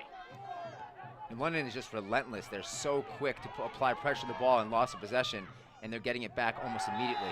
Hockdorfer doing a great job, but he's going to draw the whistle there, and I think this is going to be Churis territory. And where are they going to set it? No, they're going to set it back at the 30. So I don't know that that's. We've seen the lasers from here. He's got the foot for it. With the wind, I think this is actually dangerous. Will Churis take it, or will it be Brian Escalante? You see them communicating prior to the kick. I think it's just going to be Churis. I think Escalante is going to give him the fake, and Churis is going to get it like on cue. A little bit low, back to Escalante. Just pops it back into the air. Almendarez trying to run on, and Montville clears. You know, I think on that set piece there, if he's going to have Escalante fake that, he's going to run over the ball to create an opportunity for eyes to go elsewhere, and then you bring, you know, Churis through. You know, I don't think they were faking too many people out with that little, you know, squib kick there. So, you know, set pieces are important, but you want to direct eyes away from the point of attack in a situation like that.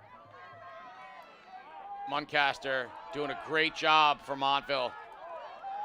A steal in the middle of the field and a whistle against the Wolves. Portales on the turf right now for the Whalers.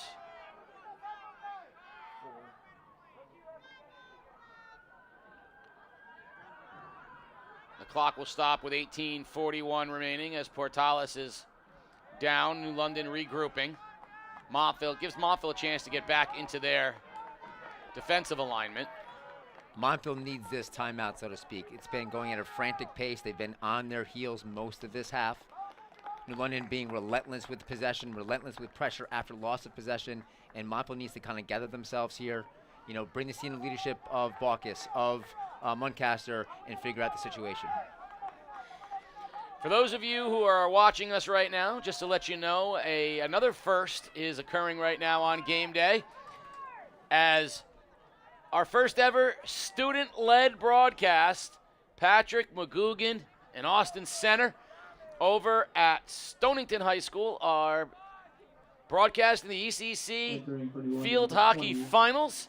The two Stonington students have really brought a flair and an energy that I admire, and they are doing field hockey on game day. Yeah, I've seen and heard those two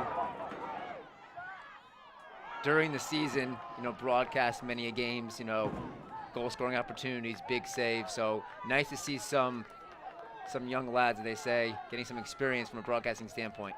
I get, you know, I haven't had a chance to talk to Austin Center much, but Patrick McGugan, who is a, you know, a star athlete in his own right, you know, certainly is an all-conference football player, basketball player, lacrosse player, and yet wants a future in broadcasting, and he does his homework. He's very, very good. Whalers with a chance and sailing it off the football crossbar, and that will be a goal kick for Montville. Rare left foot there as well. Haven't seen one of those from him in this second half, or even first half for that matter. So he does have it, Casey. He's got that in the toolbox. I think that might be the last time you see it, too. Just because I think that's, you know, when he sailed it high, he might try to go back to that right foot. But that's a good show me. At least show that he can and will do it.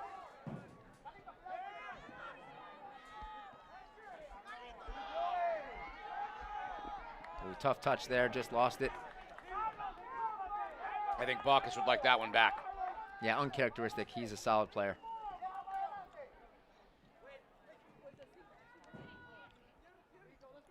A little too closely in confined spaces right there. And the Whalers turn it back over, and now the Wolves. Look at New London turning up the pressure. Look at them flying the ball here. Montville's got to take advantage with just that right there, space to space. And really it's going to come down to if Montville can find a way to possess in the attacking half like they did in the first half, because right now if it stays at this pace, there's no way Montville's going to find a way to, increase their goal scoring opportunities here and make it 3-2, because really they're not anywhere near the attacking 18 right now. New London's just been absolutely relentless with their attack and defense.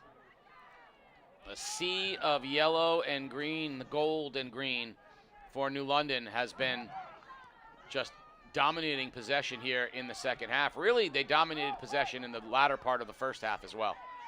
But we've seen Montville be very dangerous on set pieces. They're always very well organized on set pieces, and we've seen some quick counterattack opportunities as well. So we're not certainly counting them out, but I think if you're Coach Gillette, you're hoping that this team can get more composed on the ball, get numbers forward here, and maintain some of that possession that is, kind of the culture of what, they're used to at Montville, that possession style of attack.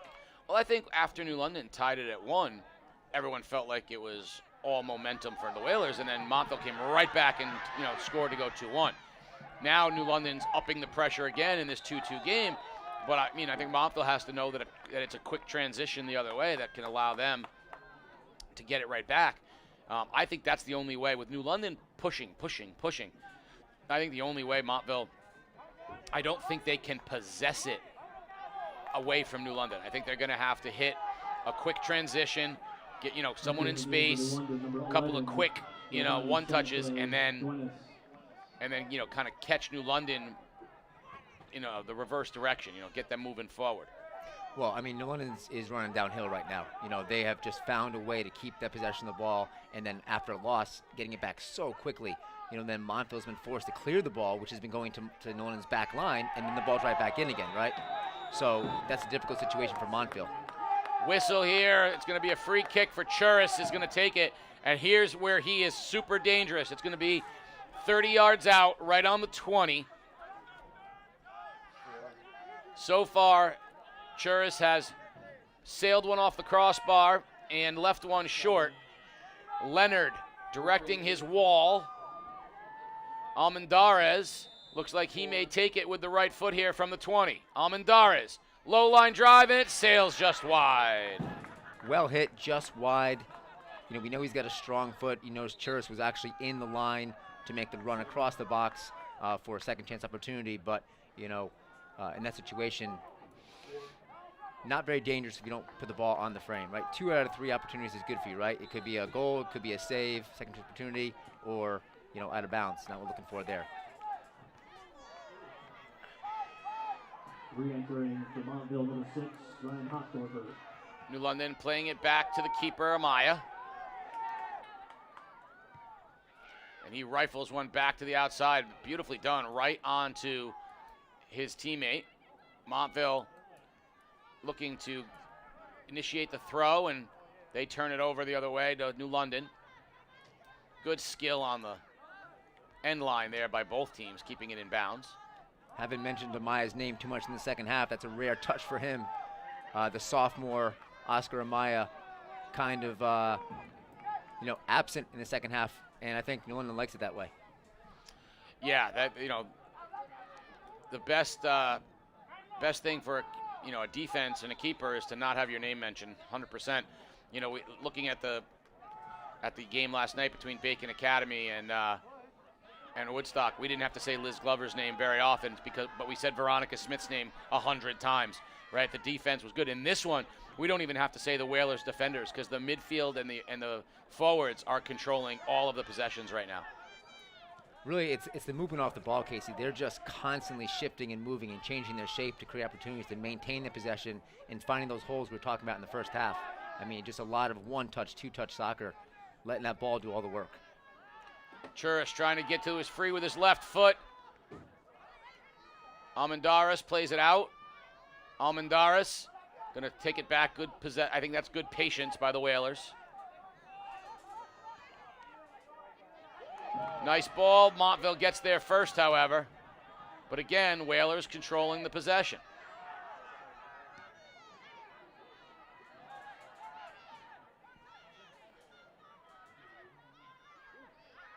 Whalers in the corner. In the corner. Ball is loose. Dortelis leaves it back. And that'll be a Montville throw. Yeah, not a bad idea trying to lay it off. Just ran out of field space there.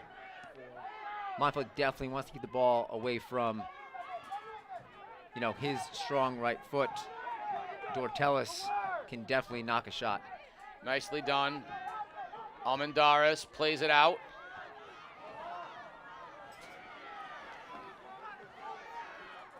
Nice run, far corner.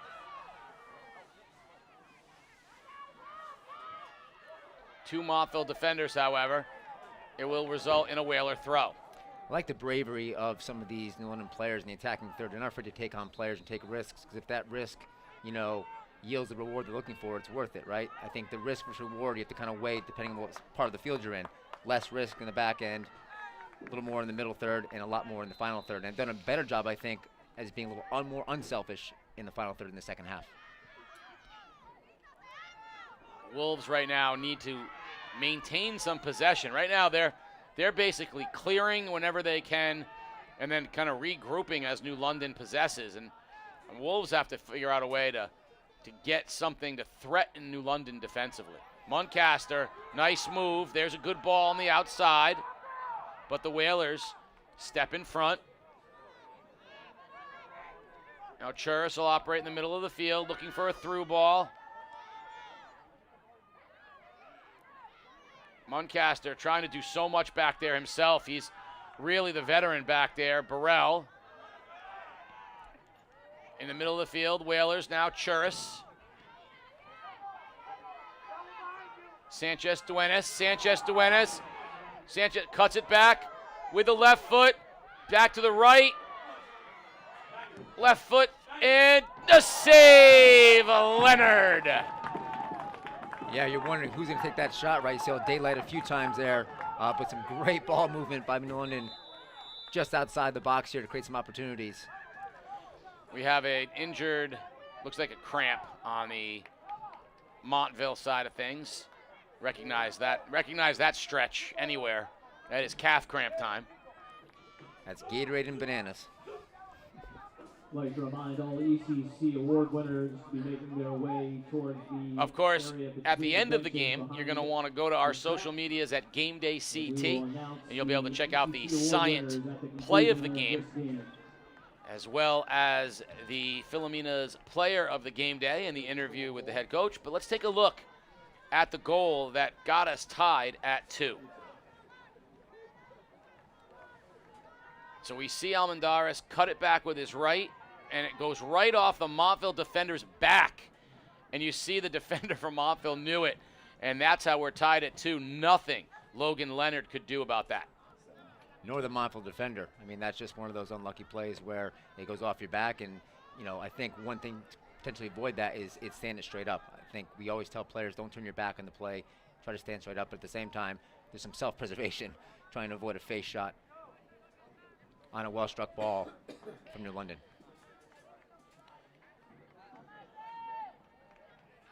So, the Montville players up. We're ready to go. 9:35 remaining. Leonard will play it from the back line. He'll punt. Whalers have just possessed and possessed and possessed. Here's Churris.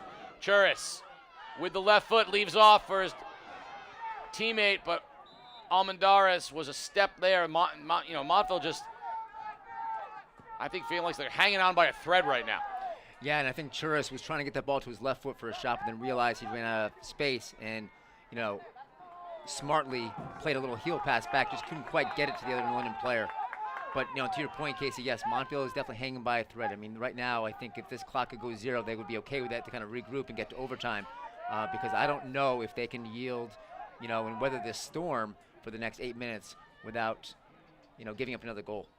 Vogt will have the throw on the near side for the Wolves. But on the other side of the coin, I think New London at some point recognizes that they need to put one in the back of the net here in this next 8 minutes, because I don't think they want to, allow them to kind of circle the wagons. They want to put this game away in regulation.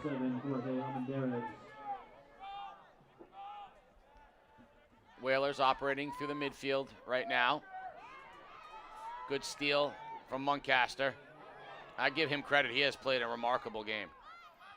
Yeah, and he's really tried to be the calming influence despite the chaotic, frenzied defensive pace that they've had to deal with for the last, really, I would say probably, almost 30 minutes of the second half. Nice play through the middle. Klusik sends it out wide. Sprinting and running on is Keenan, and he's gonna, I think, get out of bounds. That's a way of saving a whistle, because I think Keenan may have given a little, that would be the offensive pass interference call in football. Yeah, I think Keenan was just flying and just kind of got a little overzealous and just made some contact, causing the New London player to fall. And so that's just a, pretty basic restart for New London there. But once again, they're right back in the mix.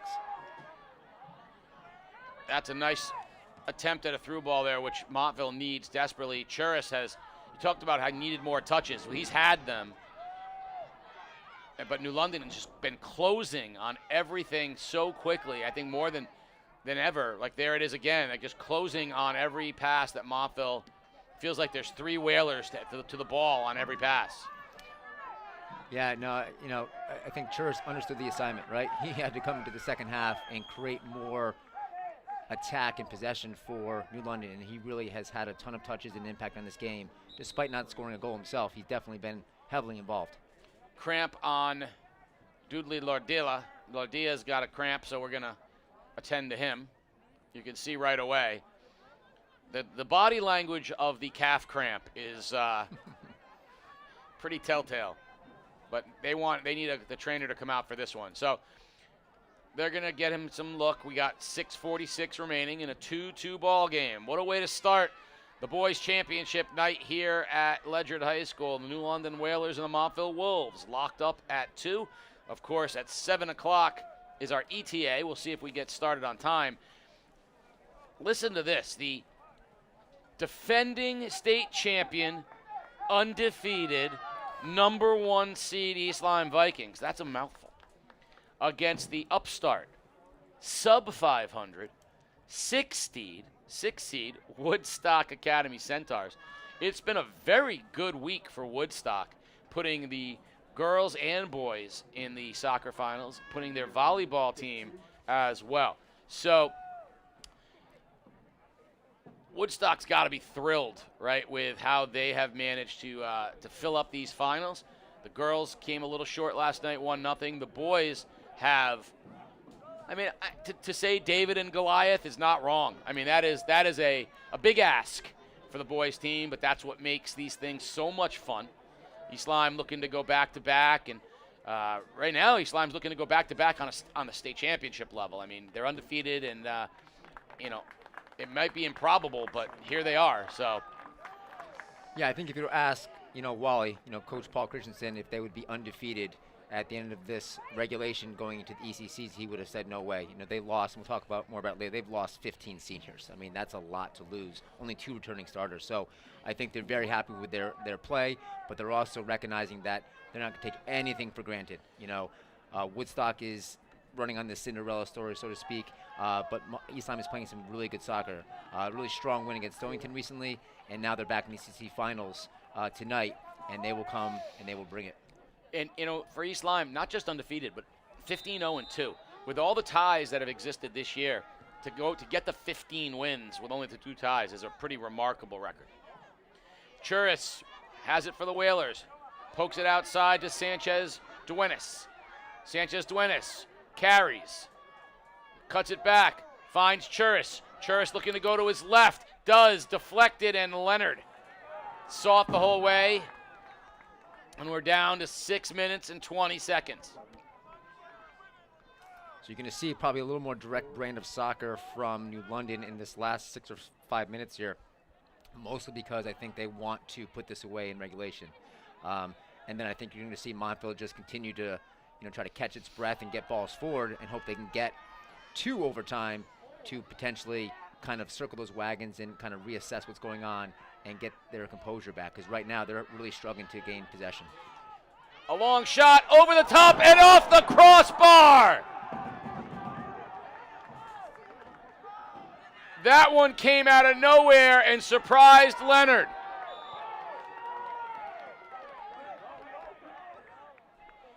Almendarez hit a rocket. We've seen several big-time shots. And there's another one off the crossbar again. Almendarez has twice dented the crossbar. All I can say is, wow. They have hit so many great balls, just missing the back of the net. 3 crossbar shots this game, some near misses, some great restarts, and London is showing why they are here in the number 1 seed in this final. Almendarez far post, and it was almost an Almendarez to Almendarez goal as Jorge tried to put it onto Erlin. Oh man, Montville right now would sign up for overtime right now. They're just, like I said, they are hanging on. Through ball. There goes Almendarez. And it'll be a throw on the far side for New London. This clock cannot go any faster for Montville. They want to get out of this half and get things back together because New London is going to score if they're not too careful on the Montville side. I mean, they are just absolutely relentless with their attack. Every second feels like a minute and a half right now for Montville. Dortelis centers in front. Leonard comes off his line and makes the save there. Slow it down. The crazy thing is, Case, there's so many players now on the Linden side that have been dangerous in the second half. They are not a one-sided affair. This is really a collective group effort and proving why they're playing as a team and why they deserve to be here. Good through ball for Montville, but New London calmly takes it. And back in the middle of the field, Almendarez tries to battle with Muncaster. Muncaster wins that one, and well done. Once again, Muncaster doing a nice job of bringing the ball down, trying to stay collected and great composure on the Montville Wolves side. No whistle, playing on. Through ball looking for Almendarez, running on. He's got the speed, racing to the back. Can he get there? Cuts it back inside, bumped. Stays on his feet, no whistle. They're going to let him play. New London keeps it back in. Yeah, good no call there. I think he was losing his balance just based on his movement there, so good no call. Let the boys play on, nothing egregious there. As we're down to 2 minutes and 40 seconds, it'll be a Whaler throw on the far side.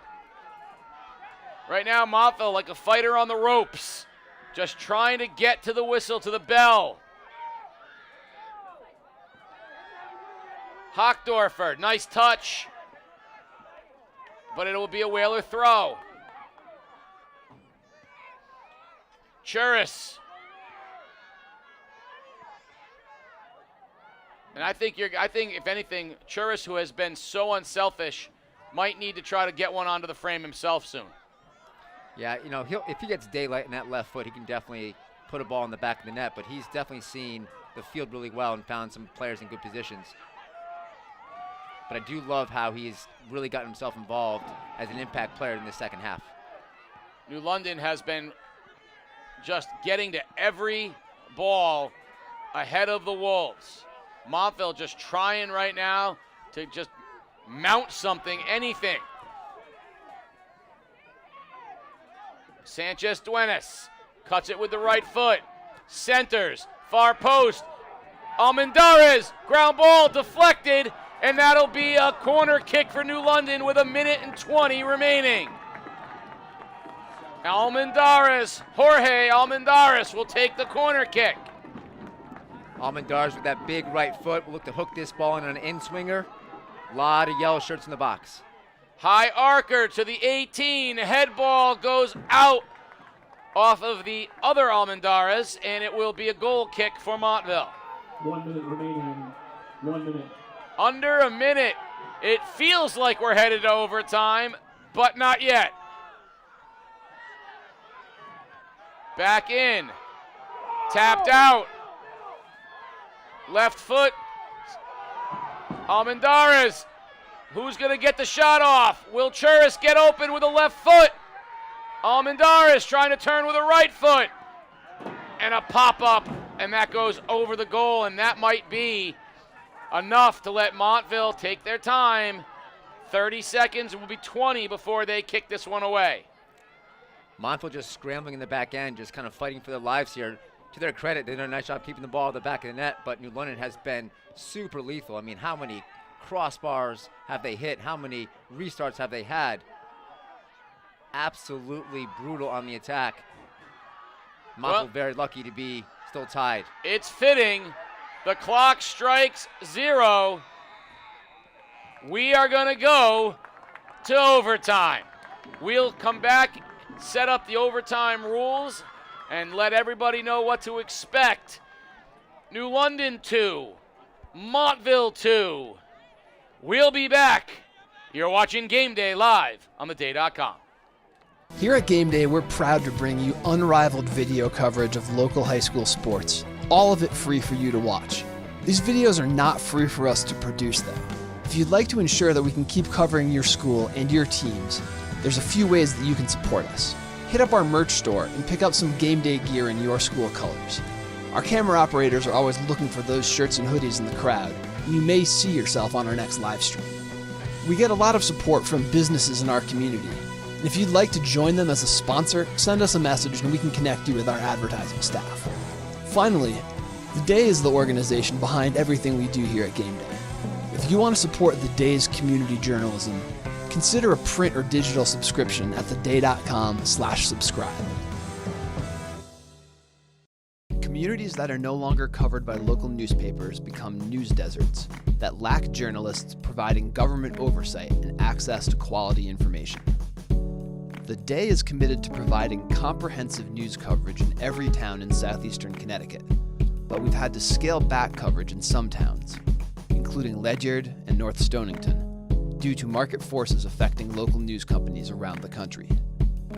We need the continued support of the communities we serve to help fund additional staffing that enables us to provide the kind of coverage our readers expect in every town in the region. If you'd like to support the Day's News Desert Fund, please visit givebutter.com/theday.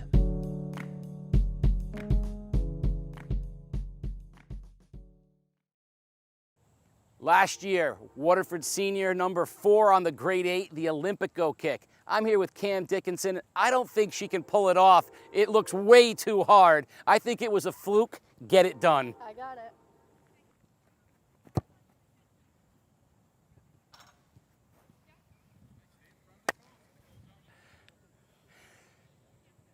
That was just too easy, and that is a grade 8 play. Send in your best plays and see if you can beat that and make this year's grade 8 Olympico style.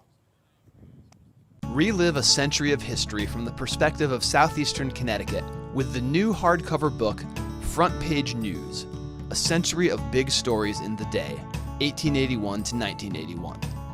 This 136-page limited edition book captures the pulse of a region and a nation, showcasing the Day's most iconic front pages from its first 100 years. Order today at theday.frontpagesbook.com. At the end of today's game, you'll have the Philomenas Player of the Game. Game Day is brought to you by Philomenas.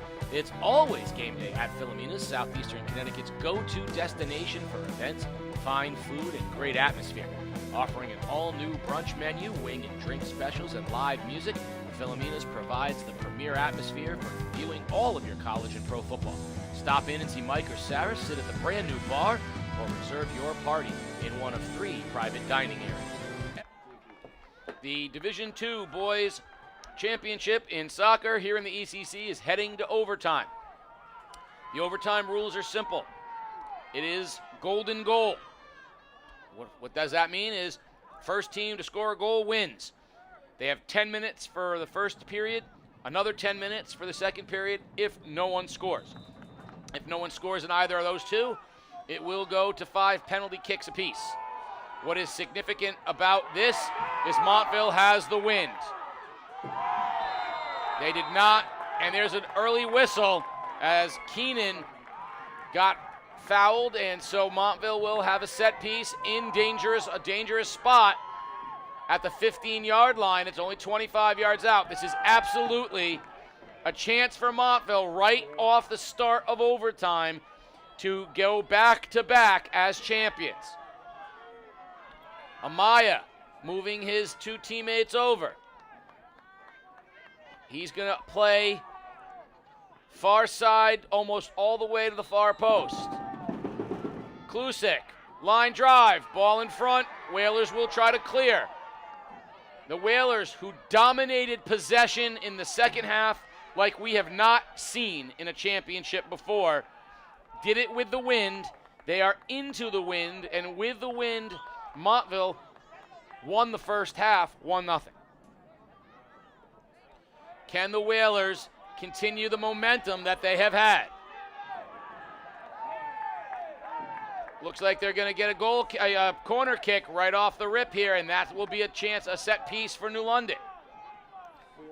Be interesting to see what the set pieces look like in the second half. We haven't seen New London take a set piece on this side of the field at all. First half, they couldn't get down here. So Churis will take it. The left foot. Swings it in, middle, head ball, loose ball. And it's turnover. And a turnover again. Montville has numbers. Amaya, though, saw it the whole way. And an offsides as well. Yeah, just a couple yards offsides there. Good idea, good field vision, but Montville a little overzealous on the counterattack there. Right back for New London ball. Yeah, Montville, either way, I give Amaya credit. He saw that all the way. He was well off his line. He was ready. Again, into the wind. You see the steam that comes off of that ball into the wind. New London, though, has had such possession here.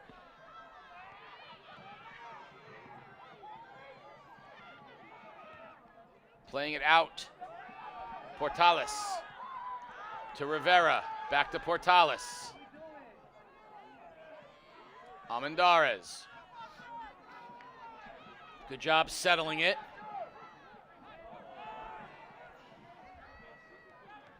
Again, Whalers with the steal.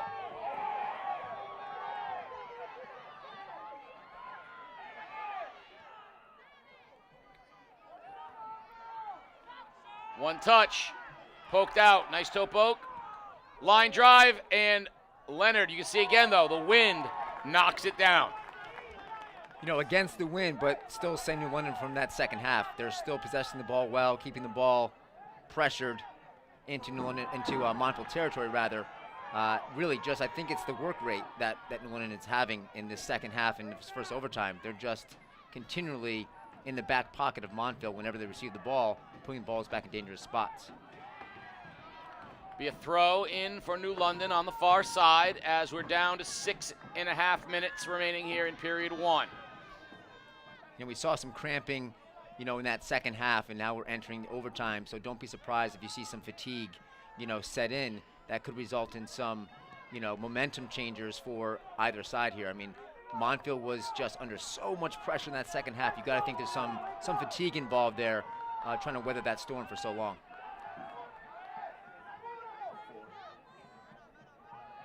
New London, far side, nice move.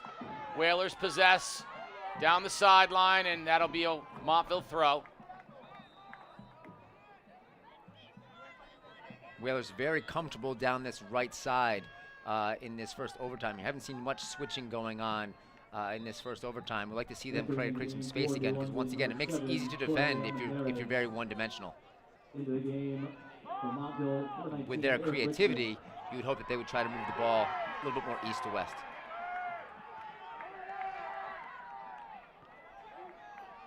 Again, the substitutions, Montville only subs 1 or 2. New London subs 4 and 5, 3 and 4 at least. See if that's a factor. Nice touch. The other factor we need to consider, if this does end up going beyond the 2 overtimes, is Amaya hasn't had much work today. You know, whereas, you know, Logan Leonard has seen quite a few shots, especially in the second half. So it'll be interesting to see, would that be a factor if it does go to penalty kicks? Is Amaya ready to step up to that, and how effective would he be? Obviously, PKs is a bit of a crapshoot at times, but that would be an interesting factor to consider.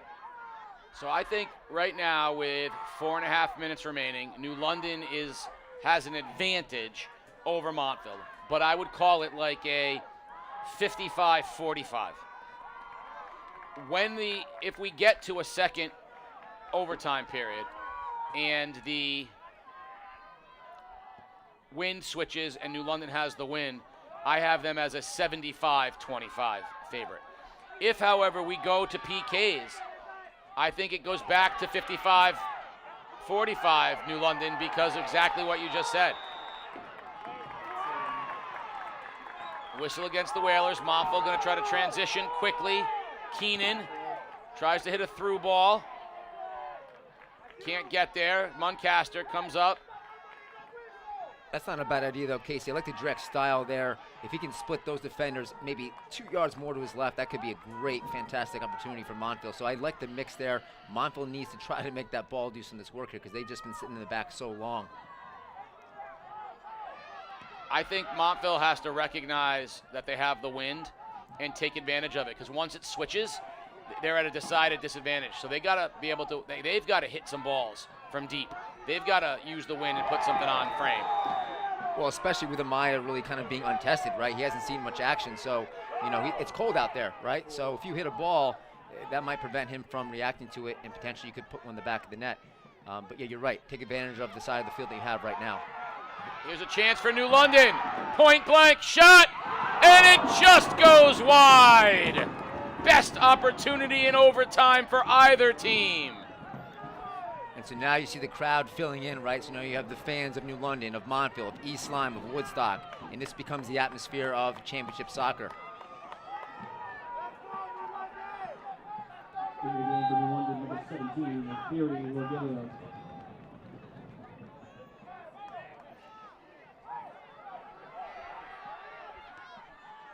Nice touch.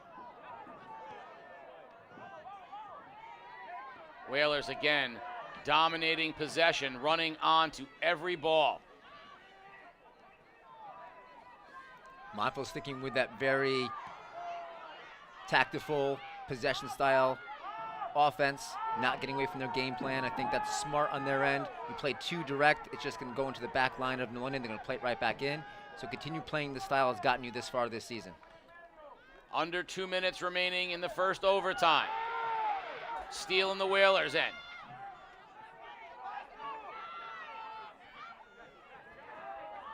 Churis tries to get free with the left. Keeps going. Churis has a chance. Save Leonard! Absolutely tattoos that ball with a strong left foot to the near post. Leonard, all he could do is keep that ball out of the goal. Couldn't even save it clean. Well struck by Churis. Now taking a restart with an outswinger with his left foot from the corner. Bangs it. Far post looking for the head ball, and it just sails over the top. It'll be a throw for Montville. Little adrenaline in the veins there for Churis on that corner kick there. He's thinking, man, that shot I just took just missed. If he hits that ball a little more to the side, maybe it's the back of the net, because he absolutely rocked that ball. You're like a golfer who's trying to play the draw, and he hit it dead straight. He just didn't get any curl on it at all. Yeah, I'm more of a slice guy myself, Case. We call that the power fade. Nice job by Montville. Keenan shielding, using his body. Muncaster's going to try to put it up ahead. Klusak's going to run on, but that's not going to get there. Whalers will play it back to the keeper. Amaya will settle with his feet. Play it back out through the defensive side for New London. 30 seconds remaining here in overtime, first period. There goes Almendarez. Almendarez tries to cut it back, and they know that he's going to go to that right foot, so they bang it out of bounds. 15 seconds remaining. Time for New London, maybe. I don't know if they're aware of the time because they're not going to get anything off if they don't hurry up. 8 seconds. Yeah, this is the last chance for the Whalers. I don't think they knew. Throw comes in, and it won't be in time. And we will go to our second overtime period. It is 2-2. We'll be back with overtime number 2, Whalers and Wolves. You're watching Game Day live on theday.com. At The Day, our journalists are in your community, talking with business owners, attending town meetings, analyzing data, talking to government leaders, reporting on the issues that matter most to you. Since 1881, we have been serving our community and will continue to do so 7 days a week, 365 days a year. Never miss a day of news. Enjoy convenient home delivery right to your doorstep, 7 days a week. Subscribe at theday.com/subscribe.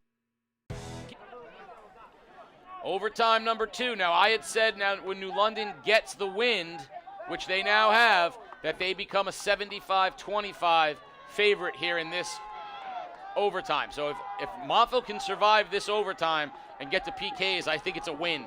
Because we saw going this direction, New London absolutely dominate play. They dominated play in the first overtime, but didn't have the same ability. Big crowd here at Ledyard High School. You can hear the energy come from the stands. 4 sets of fans now watching us in overtime. Woodstock fans, East Lyme fans, New London fans, Montville fans. Big crowd here under the lights here at Ledyard High School. Nice job by Baucus to keep it. A little bit overzealous. New London's going to put it back into the middle of the field.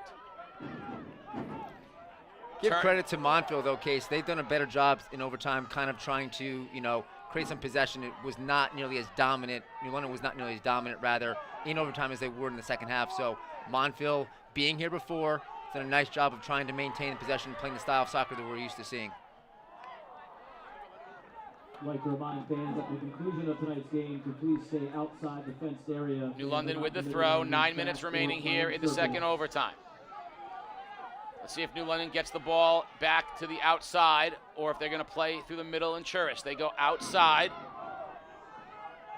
Stu Dortelis. Dortelis with his left now cuts it back. Churis wanted it. Almendares with that strong right foot. He's looking to get one off. He does. Low line drive and a one bounce to Leonard. Those shots are dangerous when they're unpredictable, right? He was kind of lining that one up for a good 2 or 3 seconds here. Didn't fool Leonard on those situations. You're going to need to probably blast the ball with a little more urgency, a little more deceit than that. Almendares in the corner. Cuts it.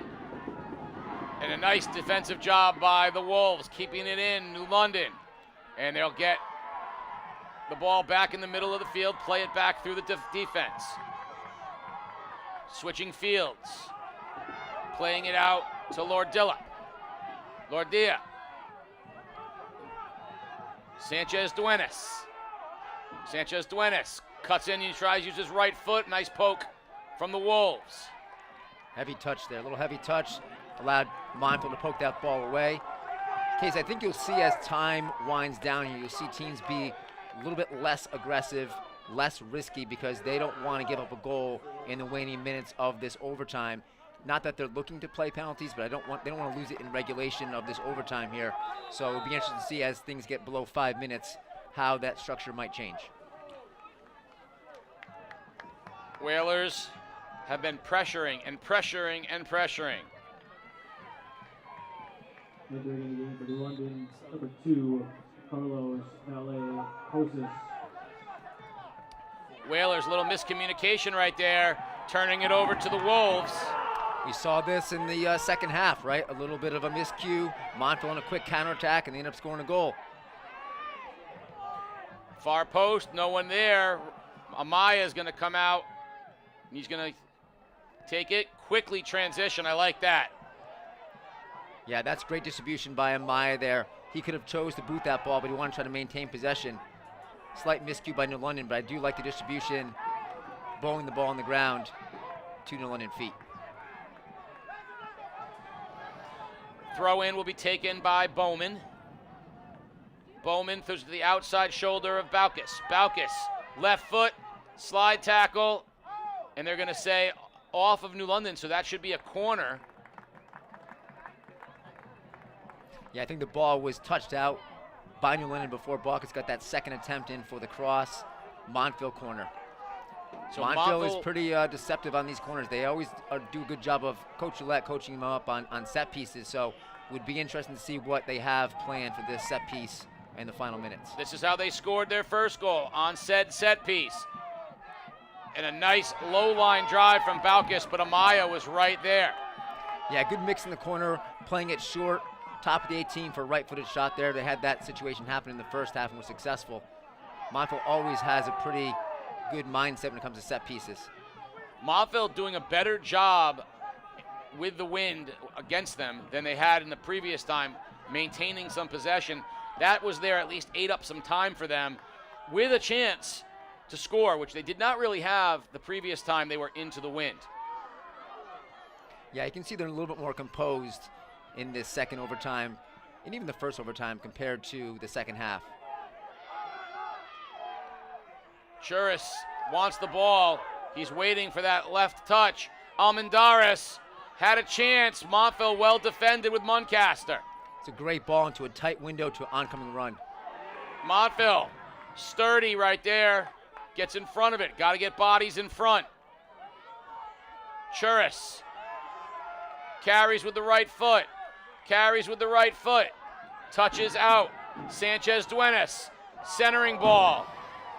Volley. Sails wide. Great ball. Great ball into Dortelis, top of the 18. Couldn't quite get connected. Ball lays off negative, and then a shot just wide of the frame. Vale Posas put it onto the frame just wide.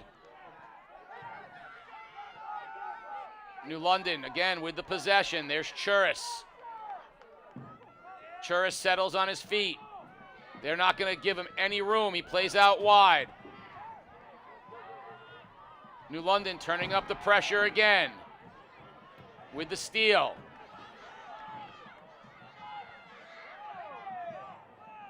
New London now going to play it back for the defensive end. We're under 4 minutes.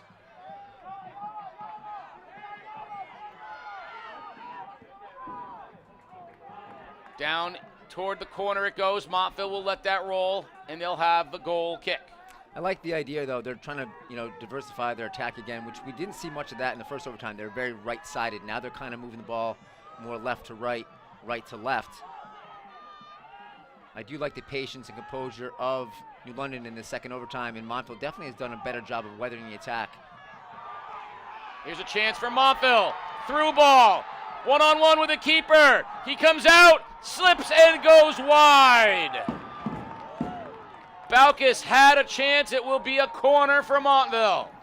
Another set piece coming on for Montville. Great attacking opportunity there. Just missed that toe poke to the near post. Balkus will take it. Far side, right foot. Low line drive in front. New London plays it out and will clear. Running on. And the Whalers will get a throw out of it. Vogt just said, I'm getting this thing out of here. We'll reset. The Whalers' speed is so dangerous. 2 minutes to go here. It'll be interesting to see what New London does and how much they press. Because the more they press, the more vulnerable they are to a counterattack, which Montville is very capable of taking advantage of. I'm still waiting for Churis to get a chance and get that daylight. Here's a high arcer and a save, Leonard! Big time save by Leonard there. Gets that hand up, taps it over the bar. He has been impressive. There's been so many balls near that crossbar, and that was a big time save by Leonard to preserve this tie. Corner, Churis will take it. Look for the left foot in swinger. It's low, it's up, head ball, roll through, Whalers turn, a shot, just goes wide. And those are the shots, Casey, that are super dangerous. Keeper can't see that ball load. He's blinded by so many players in front of him, and thankfully it goes wide of that near post. Logan Leonard has played brilliantly in the second half and the overtimes. New London firing shot after shot. He has held up. Adonis Santiago would be proud. Adonis Santiago, who is at Salve, would say to Logan Leonard, honor the legacy of the keeper. That's going to be off Montville, and I believe that should be a corner kick for, no, they're going to say off New London? All right, that's a goal kick for Montville.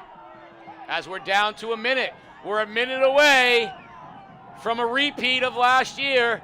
PKs. 1 minute. I think Montville would be okay with PKs at this point. I think New London's probably a little disappointed if they can't get a goal here in the last minute. Baucus and Hockdorfer are the two who need to try to get something going for Montville. That's Hockdorfer with the ball. He'll have the throw. No, check that, it's Baucus. Muncaster now in the offensive side of things. He's saying tipped. He wants the corner, but it'll be a New London goal kick. 30 seconds left. New London wants the ball. There's no ball. Unless we get a miracle, Casey, I think we're going to go to penalty kicks. 15 seconds. Montville, one more chance. Here's a ball into well done by the Whaler. Defensive back coming in and banging it out of bounds. 3 seconds, 2 seconds, and the 2024 Division II Boys Soccer Final is going to PKs. 2 10-minute overtimes yielded nothing. And now, 5 PKs on each side to see if we can crown a champion in Division II. While they settle that and get things organized, we will take a very short break. You're watching Game Day live on theday.com.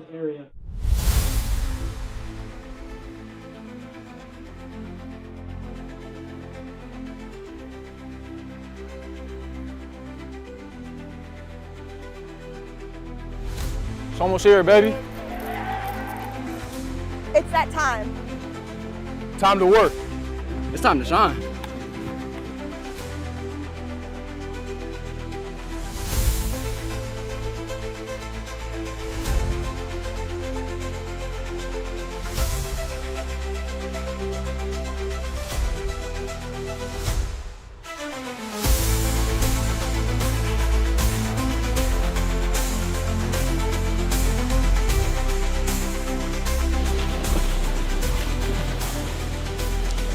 Can you feel it?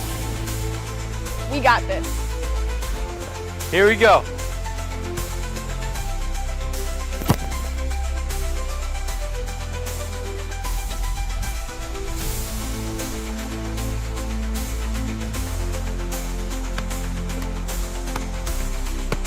Be ready. Yeah! Are you ready? Are you ready? Let's go! Oh yeah! It's game day! It's game day! It's game day! 1, 2, 3, it's game day! It's game day!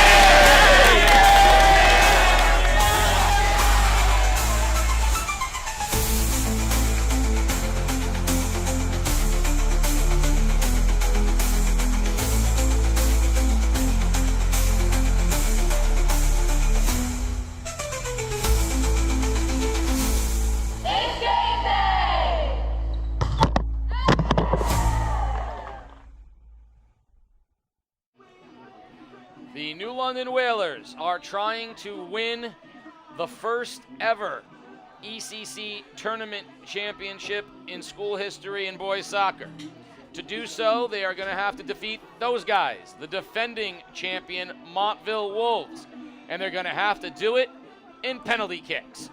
Colin, take us through what the penalty kick phase of the championship will look like. So each team will get 5 players to put forward in the first round. Whoever scores more out of the 5, it's not sudden death, total of 5 would win. If it's tied after the first 5, it will go to a second 5. Not sudden death, just 5 additional players. Going back to last year, it was 1-1 against St. Bernard's, Montville St. Bernard's, 1-1 regulation, went to penalty kicks. It was 4-4 after the first round, then Montville won 4-2 in the second 5. I don't know who I give the advantage to here, Casey. I mean, Maya didn't get a lot of reps in this game just based on New London's just kind of relentless attack. Leonard has been just busy. He's made numerous saves, so a lot to be said about that. But Montville also has been here before. Maybe not with these guys per se, but certainly this should be a very interesting round of penalties. It could go either way. Well, at the end of this one, someone's going to win, and you'll have your player of the game day, Philomena's player of the game day, as well as the interview with the winning coach. And then, of course, we get to do it again maybe at midnight, but at some point we'll play game 2, East Lyme and Woodstock. But the 5 players being identified for each team, the 2 keepers will head to their lines. Now, how does it work? Again, there's into the wind and with the wind. It's a subtle difference, but I think it does make a difference. Which team gets to choose which way they go? So it looks like they're going with the wind. The ball has been placed on this side, so they'll be going with the wind, which I think benefits the shooters more than the goalkeepers. I think back to Adonis Santiago last year. I mean, aside from just being a tremendous keeper, what a sportsmanship effort last year, kind of having the conversation with the opposing keeper between maybe it was a combination of gamesmanship, maybe it was just Adonis being a good human being, maybe a combination of both. Yeah, so Adonis being Adonis, that was, right. I think, and also we saw him and the other keeper commiserate, right? There's a fraternity in all, it's in that moment, though we're on opposite opposite sides, we're the lonely guys on the island right now, and I don't, I appreciate you. I actually talked with Adonis, about that. I said, but what were you guys talking about? And he was like, we're just kind of talking about nothing, but he's like, I know what he's feeling right now, right? See, these guys know, as much as the people taking the PKs are under the microscope, there is nothing lonelier than being that keeper right now. And really, the odds are against them, right? In pound kick shootouts, it's like an 80% chance. It's like free throws in basketball. Not Shaq free throws, but normal free throws in basketball. And really, it's a guessing game. If they guess the right side, and they make that save, they're legends, right? But if they go the wrong way, it's an easy, put away for the shooter. So it should be interesting. And with that being said, there's actually nothing lonelier than the shooter who misses the frame. Well, that's what I was going to tell you. What I'm going to say is, if either team puts all 5 on frame, they have the advantage, because inevitably, my experience, has been watching these, that somebody's going to miss the frame, and that's a huge. You can't. What do you say? You make 0 of the shots you don't take, or whatever. But if you don't put it on frame, you'd have no chance. Right. The keepers will guess wrong. It happens. And they might guess right and make a save, but you have to make them make a save. I remembered guessing right on a penalty kick one time, and the ball hit and bounced over. Like it was almost like a change-up. It went, and I drove past it. Anything can happen when it's on frame. First up, Nico Churis for New London. With the left foot, and he gets it underneath Leonard, 1-0 New London. So Churis went with the left foot, slipped it low. Leonard guessed right, but just too much power on that, and it goes past him. And typically you want to lead off with one of your stronger pound kick shooters. And if I know Coach Gillette, and I do, he has probably practiced this with his boys in preparation for the postseason. So coming up here next, what I would think was one of Montville's stronger pound kick takers. Noah Keenan, one of their leading goal scorers. Makes sense. I think you'll see Keenan, right? You'll see Muncaster, you'll see Bacchus. These are the guys I would expect to see. New London has options as well. I expect to see both Almendares, but here comes Keenan. Amaya in goal for New London. Keenan approaches, and he puts it past Amaya by just rocketing it. I mean, that's one of those. Now, layman viewpoint. Leonard was quick and decisive to a spot. Amaya, a little less so. Amaya kind of drifted to that, didn't commit as much as I think you need to. Some goalkeepers like to read body language and hips. Some goalkeepers like to have a predetermined guess of where they go, thinking that I'm going to make that guess, and wherever it goes, I'm going to make that save if it's on that side. So it's kind of the nuances of what your style might be. And really, there's no right or wrong way to do it. I think it comes with experience. At this level, you don't see a lot of penalty kicks because in the ECC, we don't go to overtime at all or penalty kicks until they get to the ECCs or ALS Cups. So it's interesting to see how this goes. We'll see if Leonard goes to the right again or if he chooses a different direction. Ermin Almendares, the big right foot, and a save, Leonard. He guessed right, and Almendares put it right into his gut. Similar shot from what we just saw a moment ago, but Leonard guesses left, saves it up high. Not a bad penalty kick, just a great save and great guess by Leonard to keep that out of the goal. Muncaster, who had the first Montville goal was up next. As a keeper, I liked to guess, and I said I'm going to have a 25% chance of being right. Occasionally, guys would hit the shot straight at you, knowing that you were going to make a guess, but you don't see that a lot. So I would take the chance and say I got a 1/4 chance, but I'm going to cover 1/4 of this thing. Muncaster approaches, and he goes with the hesitation, waits for Amaya to commit, goes reverse. Now that's a savvy PK. Yeah, there's definitely some PKs where there's some hesitation, some stutter steps. There's some art to it for sure.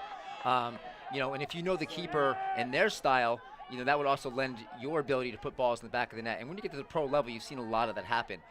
So if you know a keeper typically guesses right or left, you've seen those cheeky styles from some of those players who might chip it down the middle, knowing that the guy is going to make that dive early. But at this level, you don't see a lot of these, kicks taking place. So really, it's more of a mind game. Next up for New London, Yavani Sanchez-Duenas. If Logan Leonard could make this save, it would put Montville in decisive position. And that one went off the underside of the bar and in 2-2. And Leonard looked up in disbelief. He thought that thing was sailing high. Nothing you can do about that. And he guessed right once again. But London has lived and died with that crossbar tonight. And that's the first one off the crossbar that went into the back of the net. But that is an inch away from bouncing back onto the field and being a no-goal. So lucky for New London to keep that ball in the net. Hochdorfer's next. He had the other Montville goal in regulation. Montville right now they have not missed a PK yet. Hochdorfer will approach. Amaya has guessed wrong twice. But he guessed right that time, and Oscar Amaya stops Ryan Hochdorfer and gets us back even. New London is 2 out of 3. Montville is 2 out of 3. So 3 rounds in here. It comes down to the last 2 PKs here. A save by one of these keepers or a miss by one of these teams would be pretty decisive. Jorge Almendarez will be up next for New London. It's a very long walk, Casey. It's one of the unique parts of these penalty kicks. They line up at the half field. They're walking a good, 40, 50 yards down to the penalty spot. Deliver the ball by the center official, and then in front of hundreds of fans trying to apply pressure to the goalkeeper for their team. Jorge Almendarez approaches, and oh my gosh, it hit the crossbar, and look at the celebration. He hit it so hard, he lifted the goal off its foundation. That could just have easily had bounced back. It bounced down and in, and I think Leonard was astonished. The power behind that was incredible.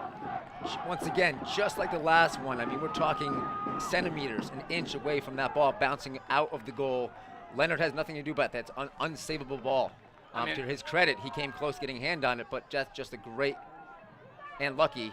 You could break your hand. Baucus is next for Montville. Chris Baucus, only a 2-step. He's going to do the little 2-step push, and he just buried. That's so much power. 1 step, and that's a confident upper corner of the goal. And so 1 more each. New London has 1 more. Montville has 1 more.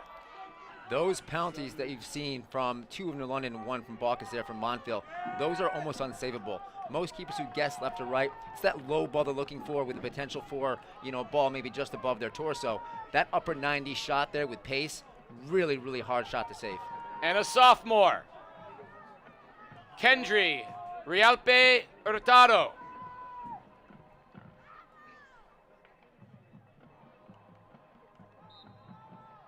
He's going to approach hard. And a save made by Leonard! Leonard guessed right and made the save, and now Montville can win if this PK goes home. Talk about coming down to the end. Elijah Klusik has a chance to make Montville an improbable back-to-back ECC champion. Talking to Coach Lett prior to the game, he was quoted, "Don't overlook Klusic." We'll see if he can stand up to the task here and put Montville on the board and win this game. Klusic, can Amaya save New London? No! Wolves win! Wolves win! The Montville Wolves are back-to-back ECC Division II champions in boys soccer. Logan Leonard, on the heels of Adonis Santiago. Simply put, in Montville, they got themselves a keeper. We'll be back with Division I championship in a bit. You're going to want to stay tuned. We will have all of the postseason on screen for you, but with none of us, no commentary. Colin and I will step away. I'm going to head down. You want to stay tuned to Game Day CT for the interview with Coach Chris Ouellette, as well as the Philomena's Player of the Game Day. And wow is all I have to say. In PKs, the Montville Wolves repeat.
This might be unique on the Zoom, because they're doing it over there. I think it'll be nice and turning this way. They do the team photo facing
Ladies and gentlemen, at this time, we'd like to introduce your ECC All-Stars, starting with Division 1.